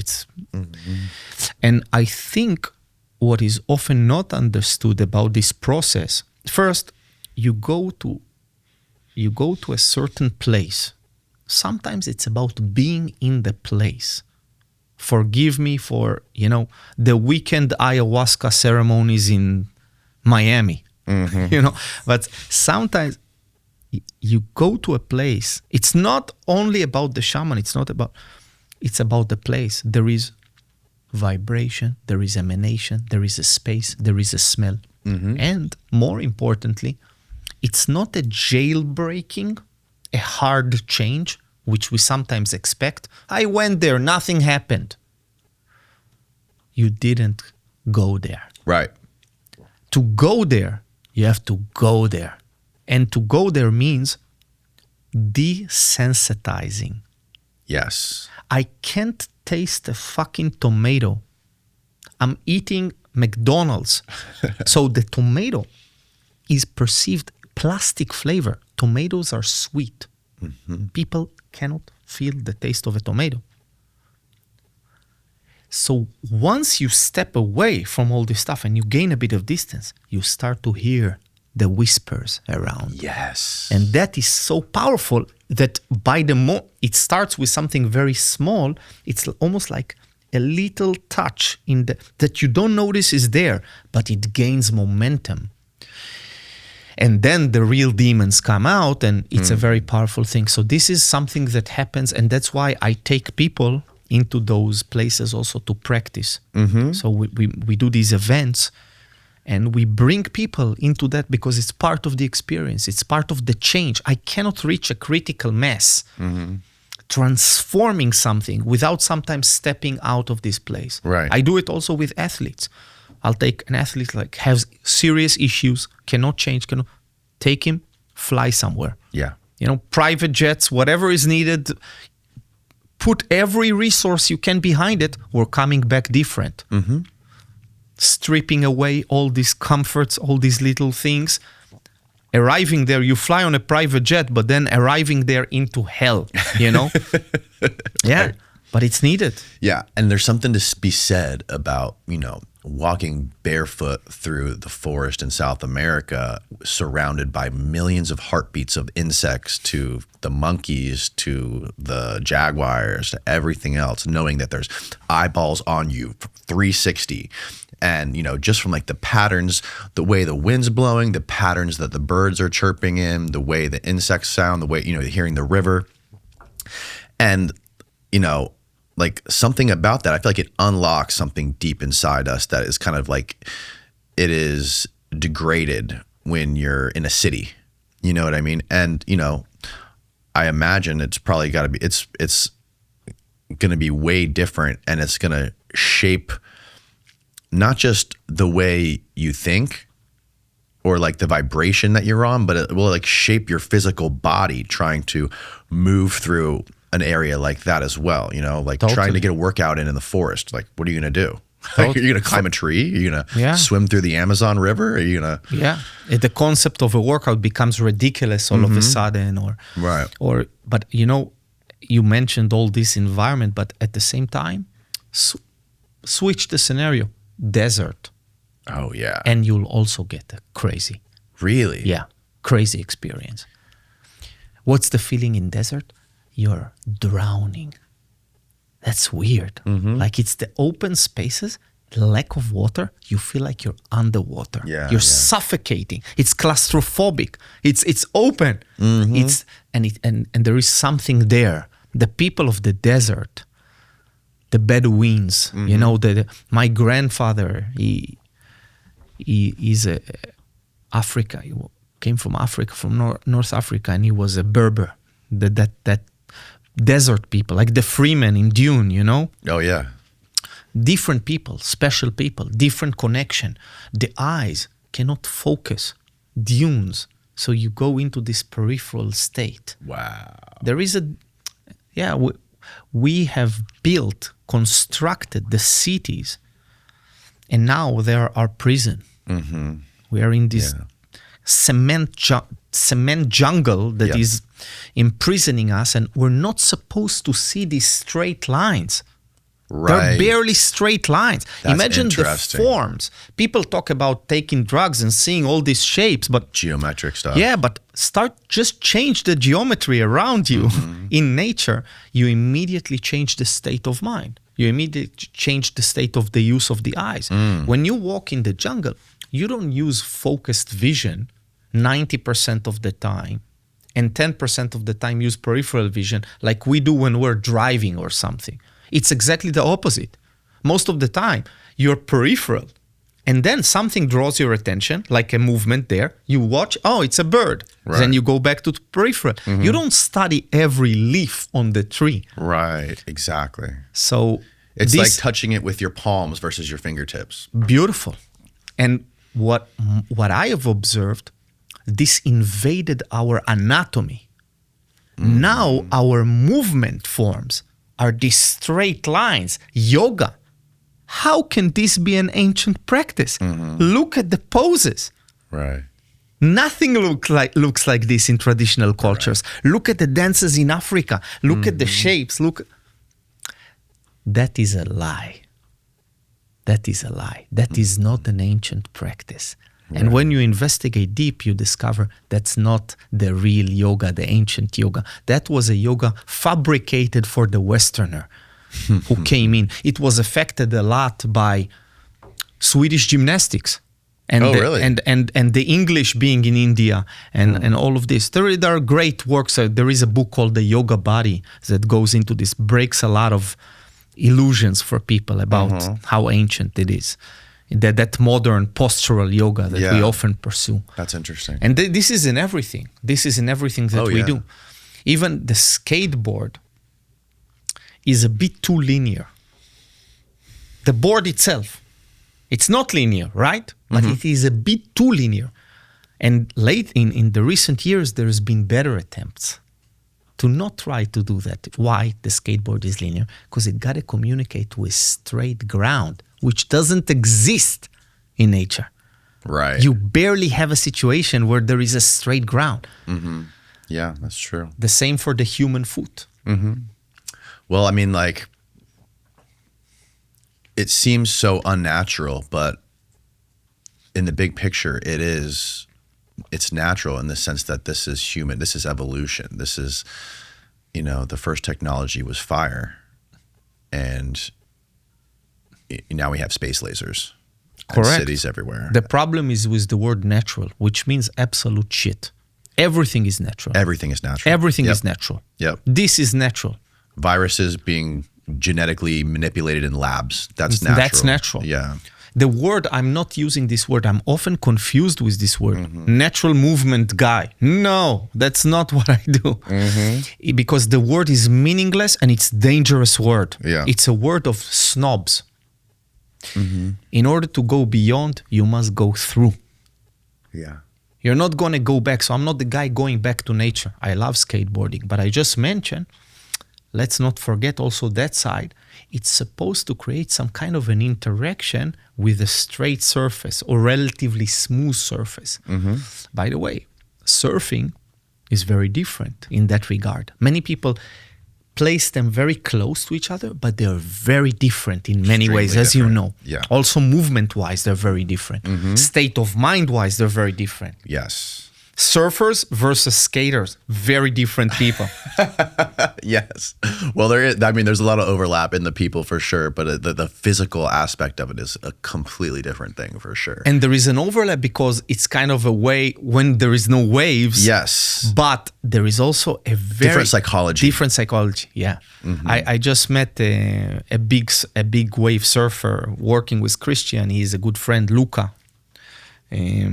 Luca Padua, I believe his name. He's a young kid. Laird Hamilton took him. Oh, really? Took him in. Okay.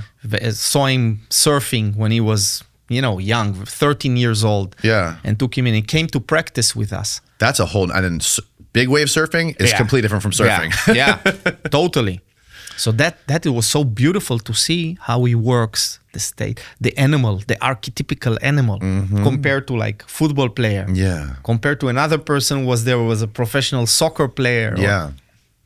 And that's another thing about, going back to what we were saying earlier in this conversation about skateboarders compared to like NFL players, right? There's no professionalism in it. Some of the best professional surfers in the history of the sport in their primes were in their early 20s, getting hammered every night, staying up all night partying on no sleep, getting up still drunk, slamming a beer, going out and winning a contest. They're not athletes. They're Right. not jocks. They're not athletes. No, it's a drug. It's like surfing a wave like that, and like getting barreled on like a wave where there's 3 feet of water between you and the razor sharp reef below you, and like people in the crowd screaming when you get spit out of that thing is a drug. I feel like the they're risk chasing a high. you didn't talk about yet the danger. Sacrifice is a life or death thing. So it takes a totally different state of mind. The sports person is a person of control. That person is often a person who is able to let go of control. Yeah. It's more often in sports where you find a person who can control the environment. But when you go to the ocean, you don't There's control no control it. over it. No. It's a different way to control by letting go of the control. You gain a certain control.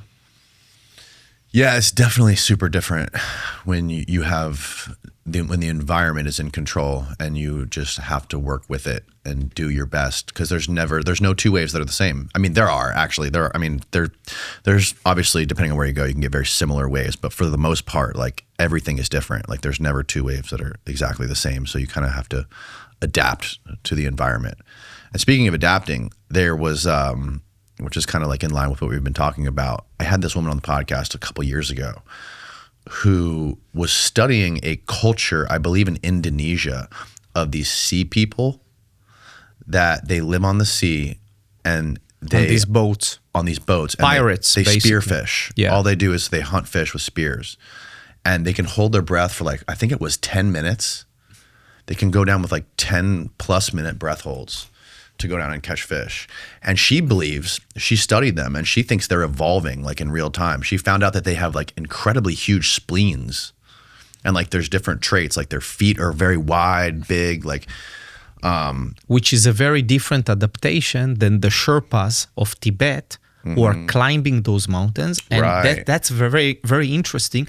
They have this red blood cell adaptation and they have this spleen adaptation. Right. But both of them have a capacity with oxygen, which is abnormal. Yeah. So it's very interesting. Yeah. Yeah, it is interesting to see how there's different humans all over Earth that are so much different than each other, like adapting, evolving in different directions. And evolving by different practices, which touches everything that we talked before, that oftentimes people confuse. They see from the outside a certain practice that we do, and they take it from the perspective of one practice. And so, for example, from the place of strength and conditioning, they say this will do nothing.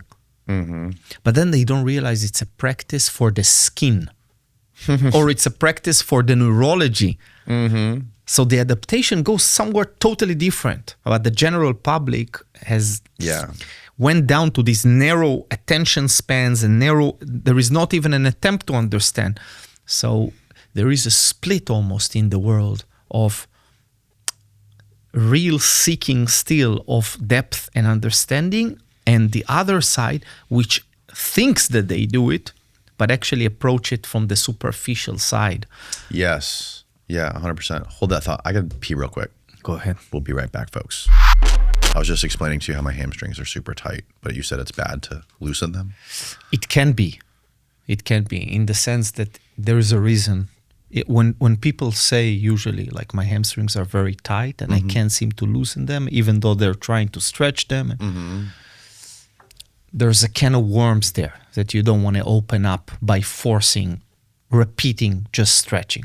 Why? Why the hamstrings are tight? Right. That's an investigation. It's a big thing to look into, but there is usually it's related to some kind of a protective mechanism that is kicking in to keep you safe. Right. To protect some other part, maybe like the back or something like that. Correct. So in the past, I've jailbreaked some things and regretted it. Later. Really? Yeah. On yourself? Yeah, on myself and also on others. Making the mistake. Making a mistake.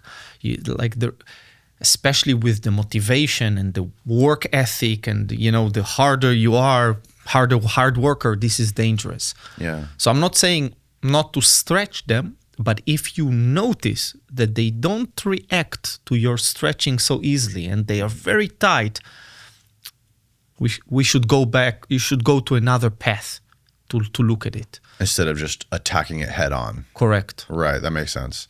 Yeah, I've tried different things forever. It's been years, but I've tried with sitting on or foam rollers. And not just foam rollers, but sitting on tennis balls, under my hamstring and putting a lot of weight on it to where it's almost feels like there's a knife sticking into it and different things like that, different stretches, yoga. I've tried it all. And it's, it's also glute all the way down the hamstring. It's just if I move too much, I feel like my hamstring is literally going to explode. If you move too much, what do you mean? If I move it in a specific way too much, right? If I bend down to tie my shoes, I feel it big time. And it's a huge limiting factor for me, I feel like, in everything. But yeah, I do need to explore that, figure out what that is. I feel like, and I've been told this too, that everything from the way you sit to even the way you walk, the way you just walk down the street, has a huge effect on, the balance of your muscles or how tight certain muscles will be in your legs or different things like that. Yeah, of course. You are what you do often. This is part of it, but there is even more primary things like breathing. Every breath might be responsible for your tight hamstrings, which means 20,000 plus times a day. Even when you're sleeping. So for example, the certain breathing mechanics or, gut issues, digestive issues can create all kinds of weird stuff happening. And yes, of course, certain emotional states, looping thoughts. Yeah. Repeating thoughts. There is all kinds of things we don't notice. They're constantly there and they build up a lot of tension and issues in the body. You were saying on, I forget what, I saw a clip of you. You were explaining how you were doing a practice where you just decided to get up and walk down was it in Tokyo? You decided to walk down the street in Tokyo and not touch another person? In Hong Kong. Hong Kong? Similar. You were just like jiving through people? Like acrobatics trying to... No, not acrobatics. It's just like what you said before, like you give yourself a little task and nobody knows. So I was just like making my way to this place. Every day I had to go down, but it's packed. Hong Kong, it's like, you know. Yeah. So, and just try not to touch anyone, which is very difficult in Hong Kong. I bet. So you end up, you know, contorting all different kinds of ways. Yeah. And just to show people like practice, there is the official practice, that gym. You set up a gym for yourself and it's a room of practice. We enter the room, but there is an unofficial practice that can happen maybe now under the table or, you know, when we're eating lunch or, you know, just before a meeting or any kind of thing, because eventually practice is 24/7. So that understanding is potent. So you can put it into your life, climbing stairs in certain ways. So whenever you have an opportunity to climb stairs, you do it in a certain way. Like, for example, not putting your foot deeper than the seam of your toes on the edge of the stair. Like climbing with just your toes? Yeah. Wow. So you have to create this kind of a platform, right? Like you can press with your toes in, and then the rest of your foot is hovering. So it strengthens that connection. I'm going to have to show you my toes after this podcast. I got some fucked up toes. That really limits my movement. Is it because of injuries? Because of... No, I just have, I think I inherited bunions from my mom. So I have really bad bunions on my feet. So like, I don't have like I'm not able to like sprawl my toes out like very well. So it inhibits the way, and I have to like constantly compensate and think about how I'm walking, because I know people like to talk, like some people like will walk duck-footed and that makes it worse. Have you ever seen LeBron James's feet? My feet kind of look like his, except I don't play basketball. And so I like consciously have to worry about like, I'm always trying to like point my feet more forward and trying to, you know, maintain the proper posture and gait like when I'm walking for the like the health of my feet, and so I can keep doing shit when I get older. It's there is a lot you can do about it. First, it's good that you have all this awareness and understanding. I notice also the structure of your thumbs is very unique. So all these things are good to realize, but there is also a lot... The structure of your thumbs? Of your thumbs. Yeah, I got fucking crazy thumbs. I know, I saw. That's my job to see those things. So I immediately, the analysis goes on, how you walk, how you know. So there is a lot you can do about it, but the awareness of trying to walk straight is not always going to be enough. In most cases, it's not. Why is it not straight? And that again, that goes back, and I'm creating more questions than answers, but I want to also give something real. A lot of the things that are happening in the day to day, to bring awareness to them is powerful, but immediately to try to change them, not as powerful. Funny. Weird. Trying to change them is not as powerful. Yes, immediately to try to change them. So for example, with your walk, try, instead of straightening your feet forward, just try to pay attention to your walk. Don't change anything. You'd be surprised if you actually do that for a while.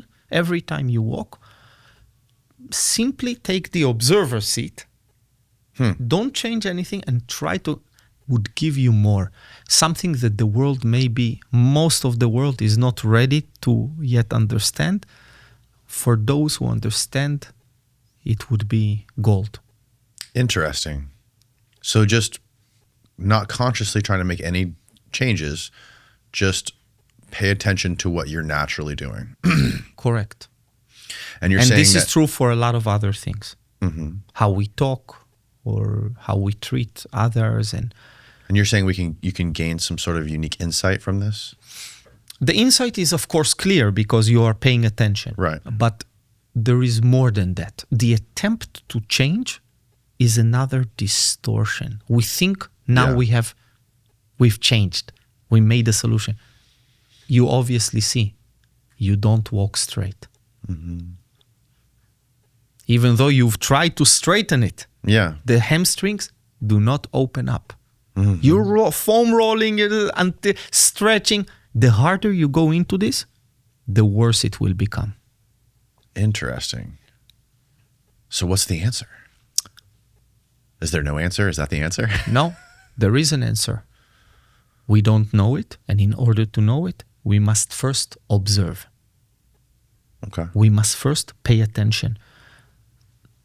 It takes a maturity, it takes a place inside of you just to watch. Things will come to you, which these things are not coming yet. When you're not in that state, you're trying to force a change. This is also part of what happens many times in the positive side of using psychedelics. There is a watching, not a change yet, right? Right. There is just a moment of, hey, look what's going on here. So, oh shit. It gives you a different perspective. And that can be cultivated. You don't need psychedelics. You can do it in any moment. But it's not something that we are promoted or educated. Sit up straight. Chew with your mouth closed. This didn't help anyone's posture any time, anywhere in history. Right. It only brought tension. It's not a good posture. You see, I slouch in the chair. This is a perfect posture. There is no issue with that. Posture is not an external position. Posture is a capacity, is an organizational capacity. It's like a candle flame. You're not going to stop the candle flame and tell it, no, now you're in the right spot. Right. My body is alive, so I can sit like this with no issue. Or, as I do sometimes in retreats, sit upright for 12 hours a day in meditation without moving. And there will be no issue as well. So the posture of the meditation is not necessarily better or worse.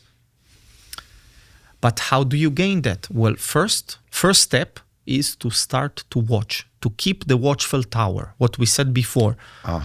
Not just to become immersed in every activity, but to pay attention. That's very interesting. So if you can do that, pay attention and put perspective on what you're naturally doing without trying to force a change, without trying to change the way you are perceived, just that will naturally open up insights that will Transform you. transform the way you do those Yes. things. Whether it be good, whether you think it's good or bad, it's ultimately the right thing. Correct. Here, let's make an experiment. Okay. You are seated right now. That you know, but you haven't observed it until now. Right. Those are two different things. Knowing is a switch that we flipped in the past, and it stayed flipped. I know I'm in a chair, but it doesn't mean that I observe I'm in a chair. Even now, when I tell you you observe in a chair, pay attention. Which seat bone receives more weight, the left or the right seat bone? It's equal. Is it equal? Pretty equal. Impossible. Investigate deeper. Just take a moment. Don't move. Don't Okay. do anything different. Okay. Try to see if there is a little bit more anywhere.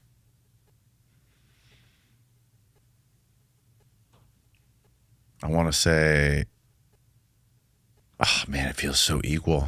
Okay. I don't want you to gratify me. Yeah. The reason why I said it's impossible to be equal, physically, you're a sack of liquids on a spinning rock around the sun. It's not going to be equal. Right.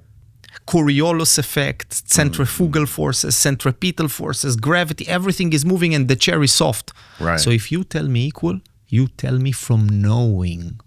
And when I ask you to observe, I ask you pay close attention.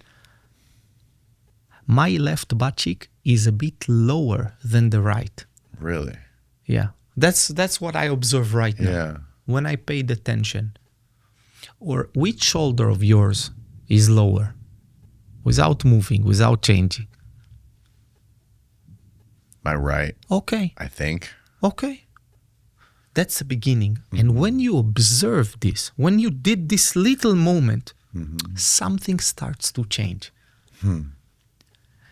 It's a magic that you cannot do by equalize your shoulders, but you haven't even observed which shoulder. So if you learn to do this, and again, it's not sexy, it will be for the select few at the moment that are willing to, it's equal opportunities. Everyone is invited, but it's not easy to do. Our lives took us somewhere else. Tell me what to do. How shall I sit? Yeah. How shall I do? Yeah. What shall I do for my hamstrings? How can I open up my hamstring? Right. Okay, I help you to open up your hamstring. I can open up your hamstrings easily today. Give me $50,000. Yeah. First, give me $50,000. Well, I'm more expensive than that, actually. But second, I will open them, but I will open a can of worms. Right. And in 3 months or 3 years after opening them, you will have a terrible injury in your lower back. And this is not connected in your brain. Oh, I met this amazing teacher, and he really helped me with my hamstrings. You don't even connect it. But what I'm offering in terms of observation and placing yourself in certain practices which are not trying to push you into a direction. It's not trying to put you in a position. It's not trying to make you do this. It's open scenario in which you have to handle yourself. You have to find yourself within those constraints. I feel like you need curveballs thrown at you too. I the first time I ever started to like pay attention to any of this stuff was when I had my first baby, and I would have to stay up for hours holding the baby at night because he would cry. And I was starting to have extreme back pain in my lower back, like sciatic back pain, to where it was almost unbearable to get out of bed at one point. And I did not know what to do. I was in like my late 20s, and I was like, I should not be dealing with this right now. I'm way too young for this. And I started paying attention like very closely to how I was standing, how tight my glutes were flexed, like how my scapula was. And that's, I watched some videos on like scapula movements and stuff like that. I learned about the scapula pull-ups, where you just use your scapula. You don't flex any muscles except for your scapula. And like, I learned. It probably came from me. It probably did. Yeah. It probably did. It's like years ago, I created this hanging challenge where I didn't invent hanging, but it was not popular. And then it went viral. Joe Rogan, everyone were starting to do it. And we started, it spreads like wildfire. I received thousands of thank you letters of people who were scheduled for surgery. So one of them was this active hangs. We call them scapular pull-ups. And it wasn't popular. People were doing pull-ups, but they were not doing much hanging work. Right. And that is very potent. Another example of a practice, the right practice. Yeah, I was focusing a lot on my scapula and like the scapula pull-ups with the hangs, and as well like scapula push-ups. Great as well. And, you know, like things that are just so frustrating because you don't feel it. You don't feel any benefit from it. It's just like, this feels so weird, but it's got to be good. And, you know, a bunch of other little things like that I did. And then just like, you know, it's kind of like all making sense to me right now, like what you're saying, because when I was holding the baby for so long, that forced me to have to focus on like different little parts of my body and like how they felt and where they were. Beautiful thing. And that makes sense. And I'm happy that you had the baby and that you've had, and that it gave you a practice, especially long nights. The discs are a bit more dried up. You wake up in the middle of the night, and then you're in all kinds of half asleep, you know, situations, and then people often get injured. And then the other side of all this, which is important to marry, is that observing something, sensing something, is almost the same as releasing something. releasing tension from that thing. There are two faces of the same thing. So when I ask you to pay attention to your sit bones and you tell me they're equal, and I know logically that they're not equal, it makes me think that there is a huge amount of tension around your pelvis, which you already reported. Yeah. Which means you cannot even sense what's going on there. How do we soften up? By sensing. The reverse. Yeah. So as you will pay attention to your left shoulder, for example, if I will now force you to pay attention to the left shoulder for a period of 20 minutes, I'll guide you with eyes closed, and you will be in a good state, fueled with all the drinks you have outside, nicotine, modafinil, whatever you need. And let's say you 20 minutes really go into it, you'll be shocked, absolutely shocked to find out what will happen with your shoulder. Wow. What will it do to you? But because we don't have the power, the excess concentration, it feels weak to us. Like you said, I cannot even feel what this is doing to me. But it did. Interesting. All the best things in life are moving away from us. The delicate things that are powerful to transform our lives, we desensitized ourselves. Yeah. So all the beautiful tools are moving away from us. These ideas are not going to be popular. What is popular has to be sexy, strong, like this. And I've manipulated in the past. I can take my shirt off, show my six-pack, do a handstand, lift a heavy weight, talk the talk. But the beautiful, fine things are moving away from us. Yeah. Potent things. What are your thoughts on performance enhancing drugs? Because I know a lot of NFL players take it. They specifically everybody takes. They get exemptions. Oh, of course. I mean, Yeah. any top level athlete in any sport, I'm sure, is on some kind of performance enhancing drug. And there's so many different ones, right? Like if you're. Did you see the enhanced games? I didn't watch it, but I heard a lot about it. You heard about the results? No, They were poor. Me. They were poor. They were poor. Interesting. Yeah, they expected, world records to be broken right and left. Yeah. No, it didn't happen. Really? The What guy does didn't it beat te- Michael what does it Phelps' tell record you? wasn't broken?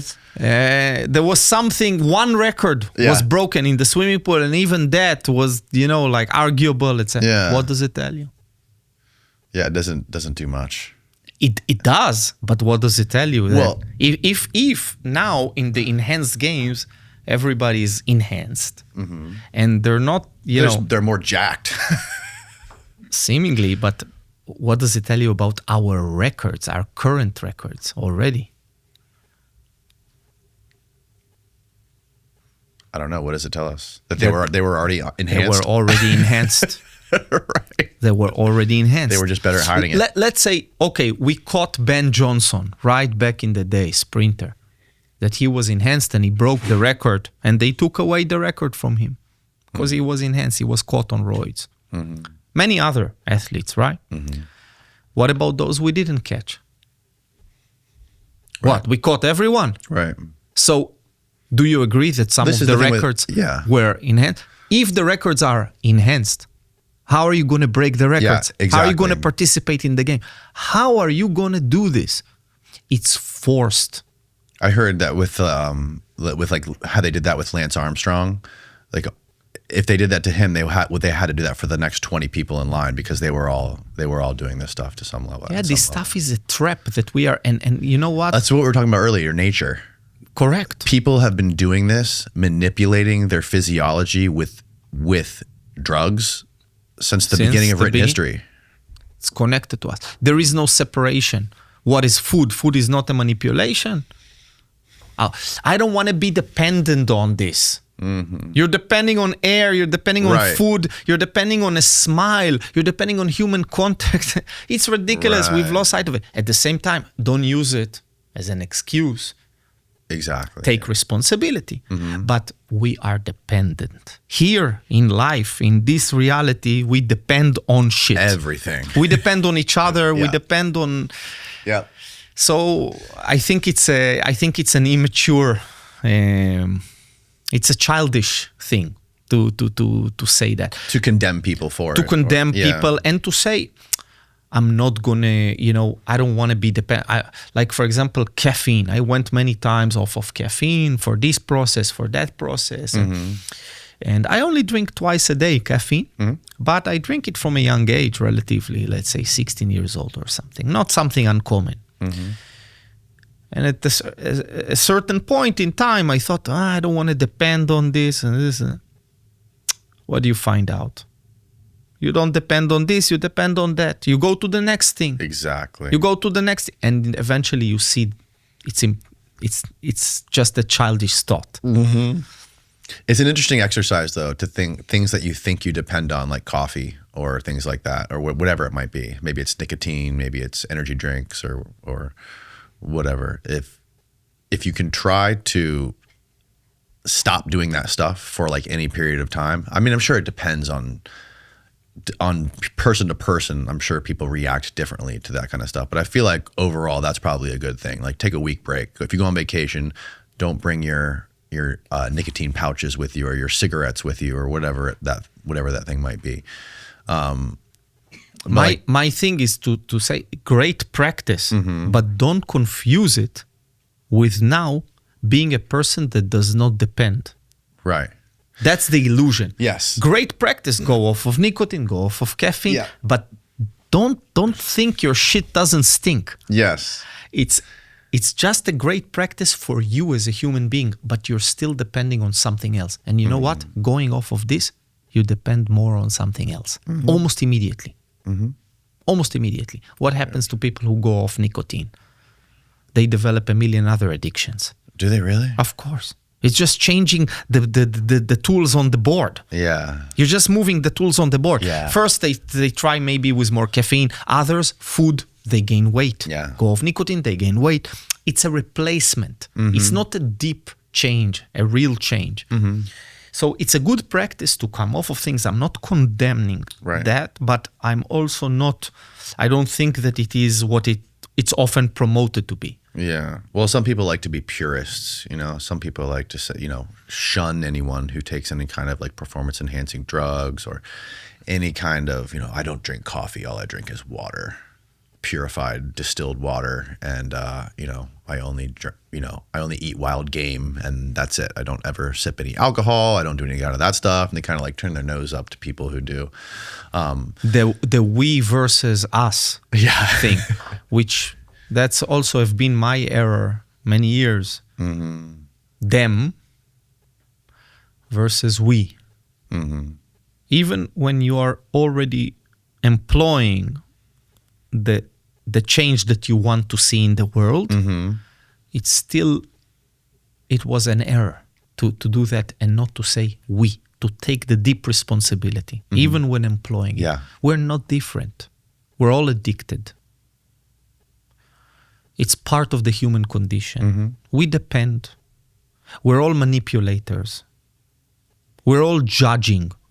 All we do is judge. And I place my hand on here, my nervous system is judging and trying to compare how will it feel to the actual thing that is incoming. It's all part of it. We're not better than that. So an awareness to that is the only thing that we can bring. So it's we. It's not them and us. Yeah, for sure. Is there any kind of like supplements or anything like that, or any kind of things that you like? I love supplements. When they're supplementing. When they're supplementing, if you have like, for me, the practitioner deserves to supplement. If you are out there practicing, working on yourself, use supplementation if it's assisting. But it's a slippery slope and can be tricky at times. We have to find out what is what, and it's a deep investigation. There is no general recommendations to be made beyond a few very basic things. Is there any, let me put it this way, are there any cheats you like to use to help yourself with what you do? What specific ones that you can talk about? Minerals. It's simple, nothing sexy. I'll use nicotine. Sometimes I'll use, it's a nice thing. It's not a common thing for me, but I'll use it. But the other component which I always have is I'm going to practice now. I take never for just feeling good. Like even, for example, now I don't use nicotine to do this podcast. But when I really go to my deep practice... You want some? I got some. When I'll go to my practice, and if I feel like I will use this assistance to help me practice deeper, I'll use it. Not as an excuse to practice and not as a relying thing. And then it can be a great supplement. So for you, for example, it makes sense to use nicotine while doing this. If it helps you to get a better conversation, a deeper, more meaningful thing, to support long form content like this, it's not easy to stay focused, to stay. So that makes sense. But for me, this is not so much my practice. This is easy for me. Yeah, for sure. I've experimented with so many different things, like so many different supplements, so many different like diets, so many different like routines and everything, like to figure out like the optimal way for me to do stuff. And I just love experimenting with that kind of stuff, to see how it affects my body, to see how it affects my energy levels and all that kind of stuff. I'm the same. And I've been doing it for so long, I can almost tell when I wake up in the morning exactly what I'm going to need to get through the day. You know what I mean? Like depending on how much sleep, depending on how I feel, I could like literally like wake up, drink some water, go for a walk, and like have a full cup of energy for the whole day.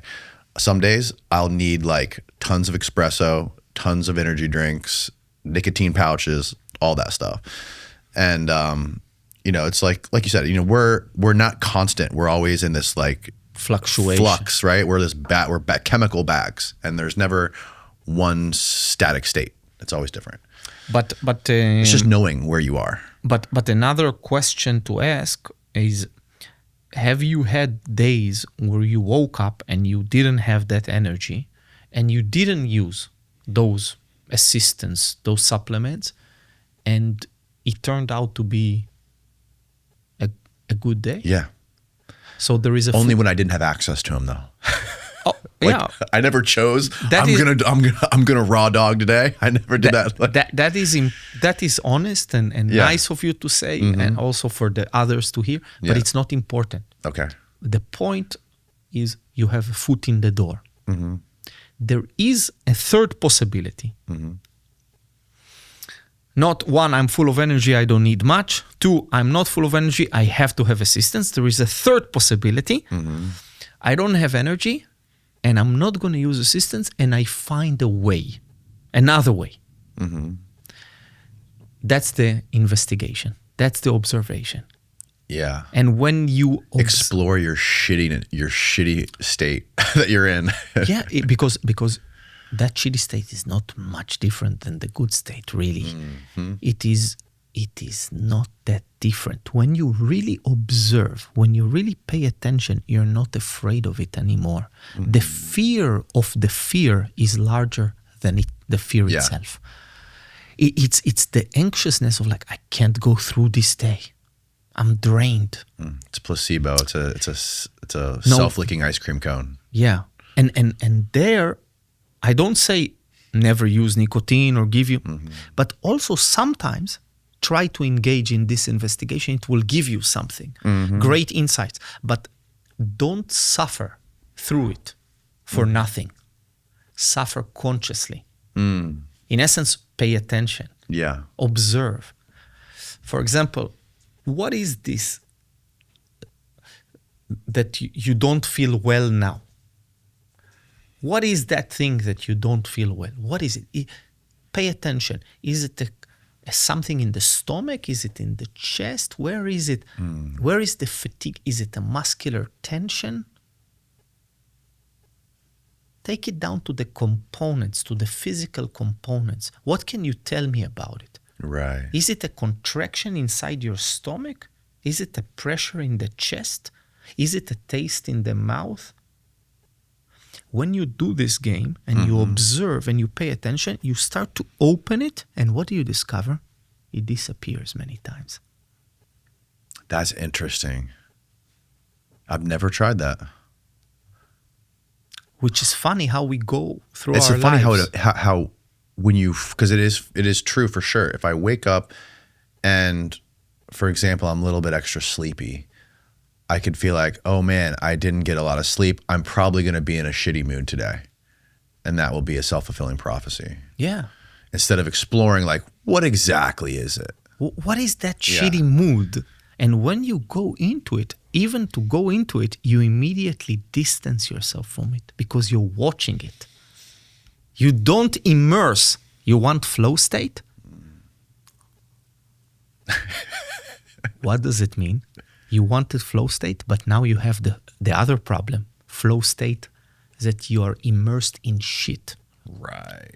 Because we mechanicalize and automize the good stuff. We also mechanicalize and automize the bad stuff. Mm-hmm. So now we don't know how to observe. We don't know how to be present. So it also drags us into those shitty moods and we become that shitty mood. It's so weird. You feel so horrible, yet you don't even feel that. You don't observe that. So it's more the feeling of the feeling of the feeling. It's something that rolls away. Mm-hmm. The moment you go into it, as Sam Harris once said, I can't bear the pain. You're already bearing it. It's you as you're screaming, I can't bear the pain. I'm in a shitty mood. Stop for a moment. Pay attention. Take a moment of silence. Take a walk. What is it here in my stomach right now that I feel? And as you practice this more and more, you will receive so much for it. Is this something you gain from, is this a skill that you get from doing a lot of meditation, like being able to focus on these things? Does it become easier the more you do it? It comes with the practice. For me, it's all one thing, practice. Gotcha. Meditation is a flavor of the practice, where, for example, seated meditation. You can sit there and to observe. But what happens when you'll go to a restaurant with your partner or something? Then the skill will be different. So I prefer to practice in many ways, but a big part of my practice is meditation. The seated practice as well. The seated practice. Seated practice. Like the word meditation is meaningless these days. It has been abused. Okay, I see.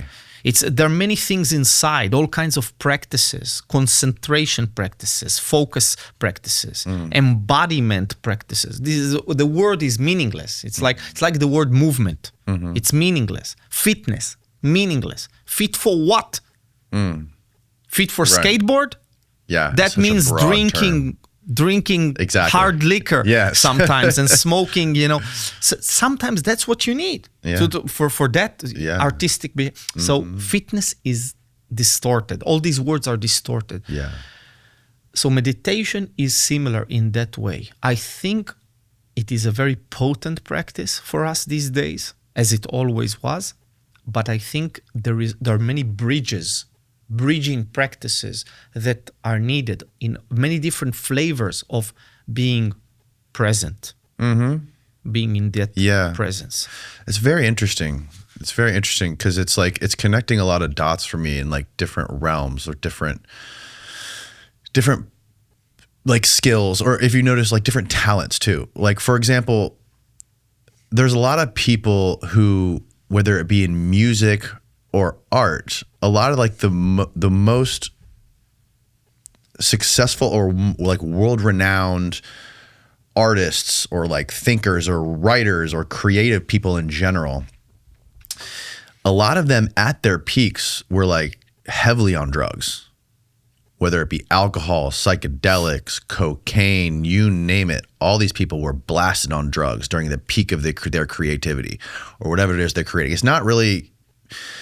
I don't think it's a one-to-one to like movement and athletics and those types of skills, but there's something to be said that with what you're doing with athletes is similar to what drugs are doing to these people in the creative arts. It's sort of interesting. I've never heard this before. Interesting way to look at it. Because it's interesting. Well, it's getting them off their normal pattern of thinking, right? These athletes aren't going to go to drugs.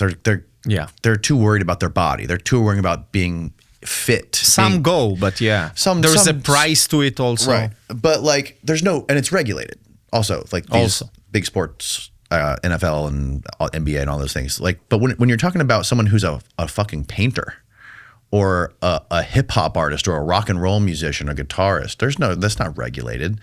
These guys stay up all night doing drugs and just pulling stuff out of the air and putting it on paper or putting it into music. And there's something to be said about like maybe that different way of thinking about things and not putting it into this like rigidized framework that most people look at it in, you know? And I feel like you're kind of like a psychedelic for athletes. Edo is like a psychedelic drug for athletes to take. Wow, it's a perspective I haven't looked through, like in this way, not looked at myself. Yeah, there is something about the rigidity, like you've pointed out, that is like a killer, the mechanicality, the automatism, this thing that is a very, very important theme in our lives. Not just to do, not just to be successful, who is doing?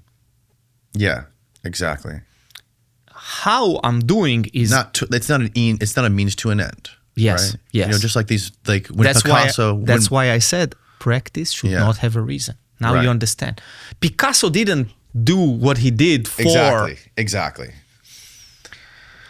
So it's pure, and that represents choice. One of the things which are tricking us, you reap what you sow. No. That's a lie. Tell that to the 3-year-old who got cancer. Right. How does that sit with our reality? Come on, oversimplified, childish, immature, damaging. You don't reap what you sow. Sometimes you reap what you sow. Other times you don't.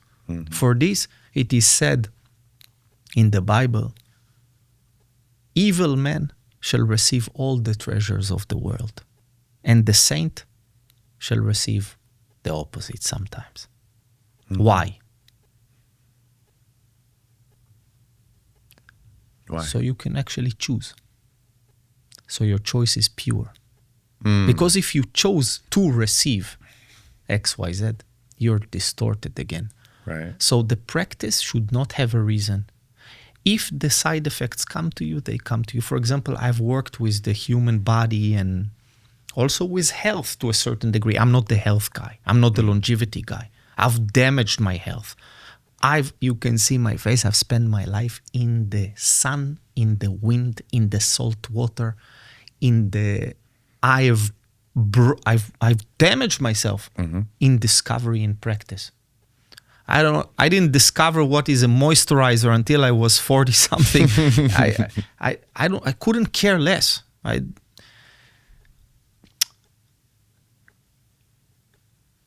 didn't want to pursue this for X, Y, Z. So when I found myself, I'm practicing to have a beautiful body. I took it away from myself. Then I practiced to move beautifully. I took away that from myself. I stopped moving beautifully. People say, oh, what a beautiful movement you have. What a beautiful body you have. Okay, what a beautiful movement you have. Took it away. So I moved for health. Took it away.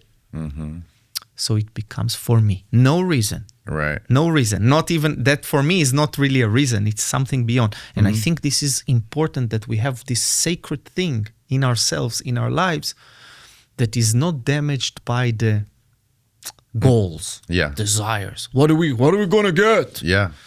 You know, what can you do for me? Yeah. I think you're right. Very well said.